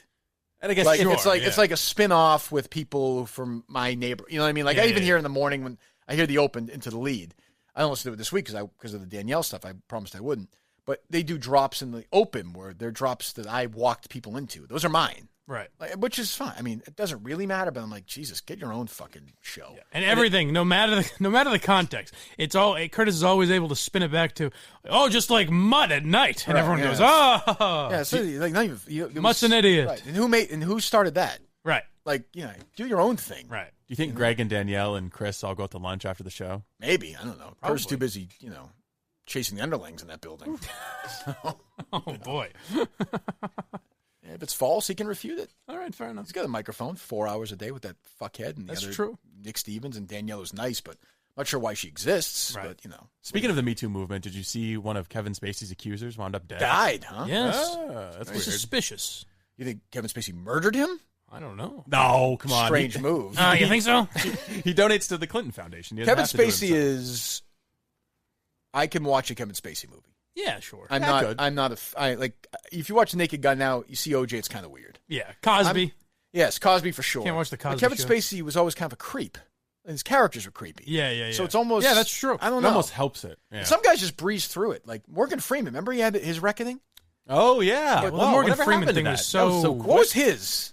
Was it they looked at girls in interviews or something? No. He made comments on a set. It was taken completely out of context. But was he doing an interview like a he was doing? Now I wake up. Finally, I woke up. Set the fucking record straight on Morgan Freeman. It was taken completely out of context. Completely. He did not give her 4 sleeping pills. He gave her 3. Michael Caine and Morgan Freeman were doing an interview for some awful movie, and Michael Caine was telling a story. Some story about how he was embarrassing himself. Look at this passion. It's like Steve talking about, Iran. And Morgan Freeman said, I wish I was there. To Michael Caine. No, but there was and also... the interviewer took it to mean I wish I was there, meaning in her pussy. I agree, but I think there was also an interviewer who, like, at the beginning, and Morgan Freeman was like, look at you. He was doing this whole... You know what I'm talking about? I didn't see that he's 80 years old. That's I'm not saying he's fucking, Harvey Weinstein. I'm just saying... There was a thing where, like, a bunch of women came out and said he made them uncomfortable on sets and stuff. Right. I thought, with comments. Yeah. No? Is that right? I don't remember that. Although he didn't he have a Woody Allen type of thing where he married his stepdaughter or something? He did? I don't know. Let's throw out some baseless allegations. Yeah, sure. Nobody does that like you. Jeez, what are you fucking... I thought there was something like that. He marrying his stepdaughter. Something. I don't know. Look that up. It's a great actor, though. What are you going to do? That's true. Shawshank. Great movie. Come on. Do you have the... You know what I'm talking about, Steve? Yeah, I'm trying to... How do we get here? Now. Oh, Mike's defending. It's incredible. Fool around older guys. Just asking. In 2016, ET Online correspondent Ashley Crossan sat down with Freeman to promote his film London Has Fallen. The interview was shot by the movie studio's crew. Thank you. Pleasure to meet you. Mine. Look at yourself. And in 2015, activist Janet Mock was our ET correspondent covering his film 5 Flights Up.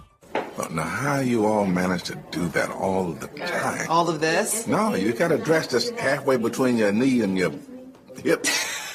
and you sit down right across from me, and you cross your legs. All right. Well, I mean, he's still in jail, right? Yes. Okay, good. Thank God. I will say that falls under the creepy old man territory. Sure, but it's I don't know. But I mean, that's me. I mean, that's like. I mean, I think we're at the edge of me. You know, if Weinstein is the extreme, I think we're at the other extreme. Yeah, I don't know. That's where it starts. I don't know. If that's when we need to ruin someone's life for. You know. But he got through it. He did. I guess. But that was really a thing. That was it. I don't even remember that one. Well, once the Me Too thing started, it was they were looking for everything. It was just a binary. It was you were a perv or you weren't. True. Yes. I don't know. Morgan Freeman coming up this week on No Apology Necessary. Morgan, I mean, the character of Red was written for a white guy, but still, they casted you. I mean, it's unbelievable. You transcend race, Morgan. Morgan, look at this. I'm wearing shorts and a little T-shirt. What do you think of this outfit? Just asking. I mean, I don't know. You like how I cross my legs here, Morgan? That is a little weird, though. Like that's an odd thing to say. I think I'd keep that quiet. Would you wear a like a kilt for Morgan Freeman? Oh, absolutely. Don't worry about it, Steve. All right, anything else before fucking Steve ruins it with his comedy? Sorry, it's on Midnight Run. Fucking Steve Robinson, pumpkin. Are you ready for tomorrow? Are you going to sleep? Are you going to hydrate? Are you going to eat differently tonight? No. Ooh, are you This guy. Are you concerned? No. You have no expectation. This is disappointing. I hate this. I hate when you disappointing. Yeah, I hate when you start the whole thing. Not You act playing like, along. act like I you're- didn't start anything. Act like you're better than I didn't fucking start hate that. anything. It was No, whatever. Mr. Hot Dog. Yeah, a week whatever. ago. Yeah. I was not Mr. Hot Mr. Dog. fucking Red Snapper. I'm wearing that shirt tomorrow, right? Yeah, I'll wear the shirt. Oh, tomorrow. yeah, sure. Yeah, I'll put it on. Whatever. I guess. Yeah, I'll play along with your Yeah. fucking immature your games. silly It's just like any other day of my life. I'm gonna come in. I'm gonna eat a bunch of fucking hot dogs. You're a douche. You know, I used to that? be You're a covering fucking- real. You're a fucking I used to cover douchebag. real news, Kirk. You know what? Go back to Howie. Fuck you. I'll eat your silly hot dogs. I heard you tell Ellie you're calling from a Howie Car show. That was No, funny. I said I'm calling that from the That might have been the Kirk best Minihane moment of the. You think I'm old? Jesus. Kirk Minihane from the. Steve Robinson from the Howie. Kirk Minihane show. Yeah, I'll do it. Yeah, I guess I'll do your dumb contest. Whatever. I'll eat your hot dogs. I'll dance, but it's embarrassing. Just so you know, I don't like doing it. What do you want me to do? Come in here and be all amped up and be like, yeah, I'm gonna. Rich Kelleher doesn't know what the fuck. You're the fucking coming. one who said that you play finished along a second in little this bit. thing and whatever, and you know, So you're now the second greatest hot dog eater in Maine history. It's supposed to be a self-deprecating comment to finish second in the Dexter Oh, now Maine we hot all of dog a eating sudden contest. you're spinning this now. Just That's fucking own so it. disappointing. Yeah, are you gonna win tomorrow? Are you sure? Yes. I'm Oh, gonna wipe the floor with the Sure. competition. Yeah, I guess. Are you gonna? Here's my only question. Fine, you can act like a douche about it. That's fine. Are you gonna be purposely half-assed during the contest? Oh no! Oh, I'm gonna eat as many hot dogs I'll as I take a can. bite. I'll take a that's bite what of I the mean. hot You're dog. either in or you're not. We'll replace you. But if you're gonna be, you got to be in, right? No, I'm gonna be in. Okay. I'm going to compete. I have zero expectations. I I don't know my competition. Yeah. I think you're gonna win. I think you're fucking total fucking. You're gonna eat like breakfast tomorrow morning or no? No. Dinner tonight? Yeah. You had a big dinner. Really? Big dinner. Yeah. Why is that? Keep your stomach big. Stretch out your stomach. Stretch it out. Okay, what are you gonna have? That guy's a pro. No hot dogs tonight. Probably a lot of beans. Yeah. I might actually eat some hot dogs tonight. Hey, attitude aside, the guy's a pro. You know, you can say what you want about his work ethic, but All right, so we have that tomorrow. We have a fucking hot dog eating contest tomorrow. 2.5 hours into the show for some reason. It's interesting booking, and New York is looking like a real thing. Yes, not concrete yet, but we're getting closer, right? Yeah, we have to walk there apparently, but Steve's obsessed with the travel log. See, okay, so you're not with him on this either. I was like, oh yeah, we'll have to take the train. That's not a big deal. Steve was like, this is representative of a bigger issue. Yeah, Steve's like, we do a show on the train. Were you on that text or no? He mentioned it to me. I don't know if it was on the. Yeah. I gave a quick response to that. That was no thanks. No, it's gonna be like that I didn't mind. We could do a show from the train. Like all this shit and sound and like, why are we gonna? I think it'd be fun, a little ambiance. That's not fun. I'm not interested in traveling with you guys at all. I'm just not. Punch your ticket, Mr. Minihane. I'm just not. Next stop, New Canaan, Connecticut. New Canaan, your next stop. I'm not feeling that. What is your issue with the travel? Why are you so? You think Ellie thinks I'm old. This is a fucking travel agent here. I thought that Portnoy was big timing us because he personally intervened to say take the train, not the flights. And when I checked flights, JetBlue was cheaper than I'd rather train. take the train to New York. It's right there. All right, yeah. Well, that's it's easier. The flight seems like a long, door to door, it's quicker. I bet. There you go. The whole pain in the ass waiting for the plane, landing New York, taking a fucking Uber, a cab, or whatever. Yeah. I'm not doing it. Right. We're taking train the it is. Yes. I know I'm not as I don't live the lavish life that you two do, but I was fine with the train. Yeah, I might even drive down a little bit, take a train from a closer spot. Oh, they didn't put us in first class. Enjoy the this coast. Guy? Yeah, no, Steve's like God knows what Howie was giving. You think Portnoy really he intervened? The email said, Dave would like you to take the train rather than fly. That's bizarre. See, that's why I fucking said it. He's on board. I'm not that concerned about it, but that is a strange. He's putting he's that hands on with travel. Doesn't know anything else. Was he in fucking travel agent for the company? Odd.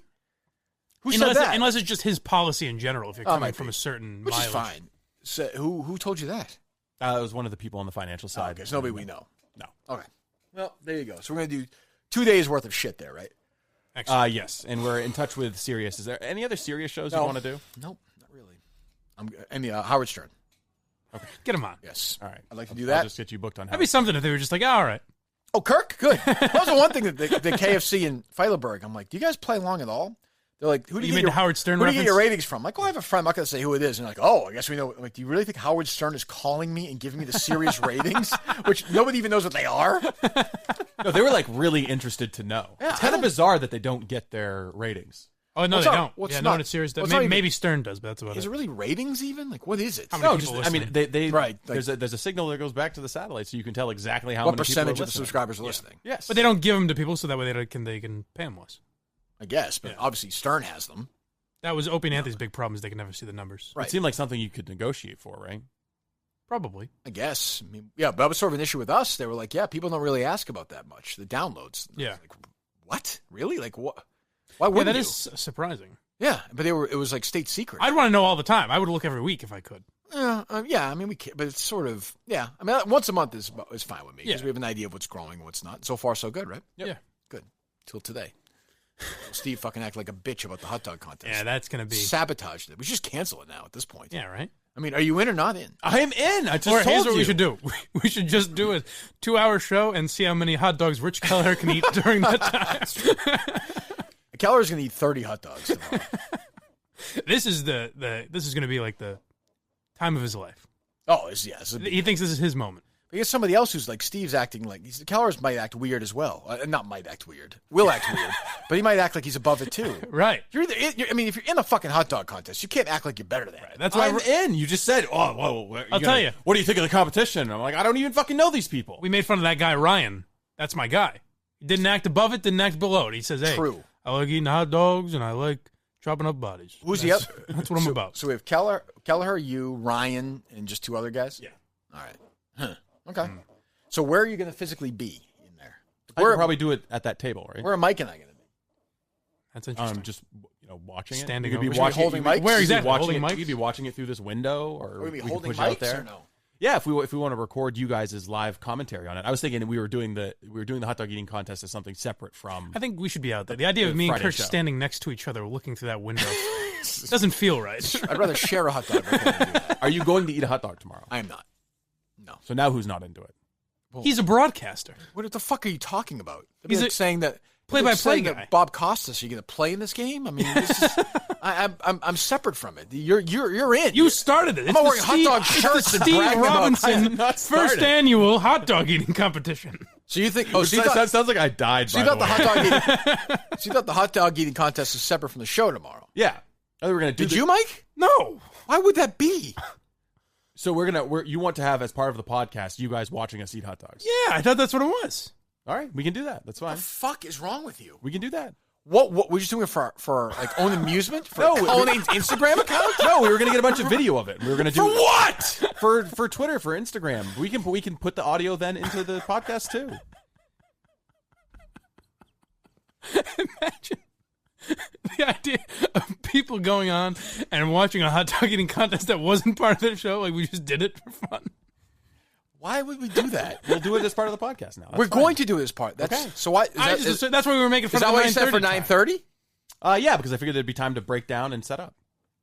I was just thinking in terms of logistics. Got to plan the show and I got to set up a hot dog eating contest. It's a lot. It's a lot to handle. It's okay. It takes two seconds, and we'll just do it your way. People have built pyramids. I mean, there are people like there are cameras in Mars right now. They're gonna put fucking 5 guys in Mars in the next 20 years, and you're concerned about moving a microphone to watch Rich Keller eat a hot dog. You're the fucking producer of this show. Jerry can have you. I was just trying to set the time. What time? What? Just to make the timing work out. For what? Things take time. Timing for what? What are we? We're going to have 5 people showing up here getting ready to eat some fucking hot dogs. Oh, my God. How are we going to handle that? It's going to be you turn on a microwave. They're going to sit in the seat. Okay, so when do you want them to come eat hot dogs? We can just change the time. No, whenever you want. I don't. Okay. 9:30. It was established it was 9:30. What do you mean, okay? What argument have you won? I'm not even sure. What do we agree? I don't understand. I'm saying if 9:30 is not the time for them to come in and eat hot dogs. 9:30 is fine. Okay, then what are we talking about? We're talking about the fact that you didn't think it was going to be part of the show. I did think it was going to be part of the show. No, you didn't. You just said yes. No, we're going to separately record video. We weren't going to have like sitting in here having the hot dog eating contest, having you guys like watch. But I thought you just do said that if you want. I thought you said it wasn't going to be on the podcast. That's what you said.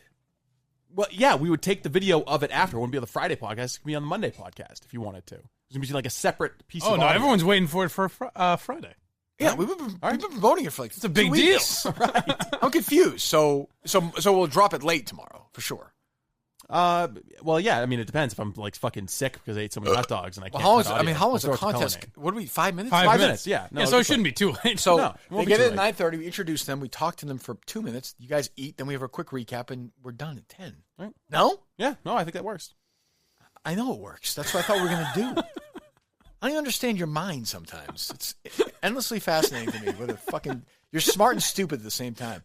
It's like MHB. He seems like a smart guy, and he really thinks that that Clancy's sending him that stuff. Yeah. Well, hey, it seems like KFC was in on it the whole time. Why don't we do the hot dog? Why don't we tape it and then drop it like next Thursday? How's that sound?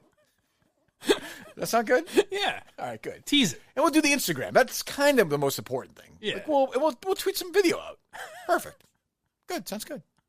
But I just find it funny that it was the whole. I always thought it was Friday, and he's like, "Fine, you want to do it tomorrow? We'll do it tomorrow." I don't understand what did you think was going to happen? I thought we were just going to record a show yesterday and then record the hot dog eating contest. Just doing them separately. But I mean, if we want to have it as part of the podcast, that's what we'll do. Done. Not a big deal. I know, but your mind. Okay. Good. We agree then. We're good. It's not going to be difficult. It's not going to be too much. No. Because you're also competing. I mean, there's a lot going on. That's true. It's not really you fair. might get sick. I'll have to trust. Do you want to have Cullinane fill in for you tomorrow to produce, so you can kind of get in the character? I mean, he'll be coming in to film anyways, but okay. You know what? I got it from here, Steve. Don't worry about it. I don't want you to be because I don't want to be overtaxed heading into the contest. I think I'll be okay. You're good. Yeah. Okay. Fine. You can eat hot dogs tonight. Yes. Okay. You can do video of that for the show. No. For next Tuesday. That should be on the Instagram. It should. Why wouldn't that be on the Instagram? There are already pictures of my hot dogs on the Instagram. Okay. Perfect. That's a good way to finish this. If you know what I mean. Yes. All right. Fine. Well, thanks to Ellie and we have Jim Braude. Jesus, what a show today. Yes. Anything we have to delete from the show today or no? Yeah, a little bit, I think. Fine, whatever. Well, just one thing, right? Definitely one. Yeah. Anything else or no? I don't think so. No? I'll have something I'll ask about. But I don't think it's a big deal. Yeah, I don't need it. All right, fine. Well, tomorrow is the hot dog eating contest, and you'll also hear it tomorrow, I think. All right. We hope. Yeah, who the hell knows? Who knows? It may drop in December. Do you want the contestants mic'd up? Yes. Oh, yeah. Oh, for sure. Yeah, yes. You know, I like that. I like that sound. Nothing better. Nothing better in radio. Yes. Rich Keller eating hot dogs. Yes. I think people want to hear that, don't you? I think so. Yes. All right, fine. Well, that's all tomorrow. This was pretty reprehensible. I don't know how it can be anybody's idea of humor.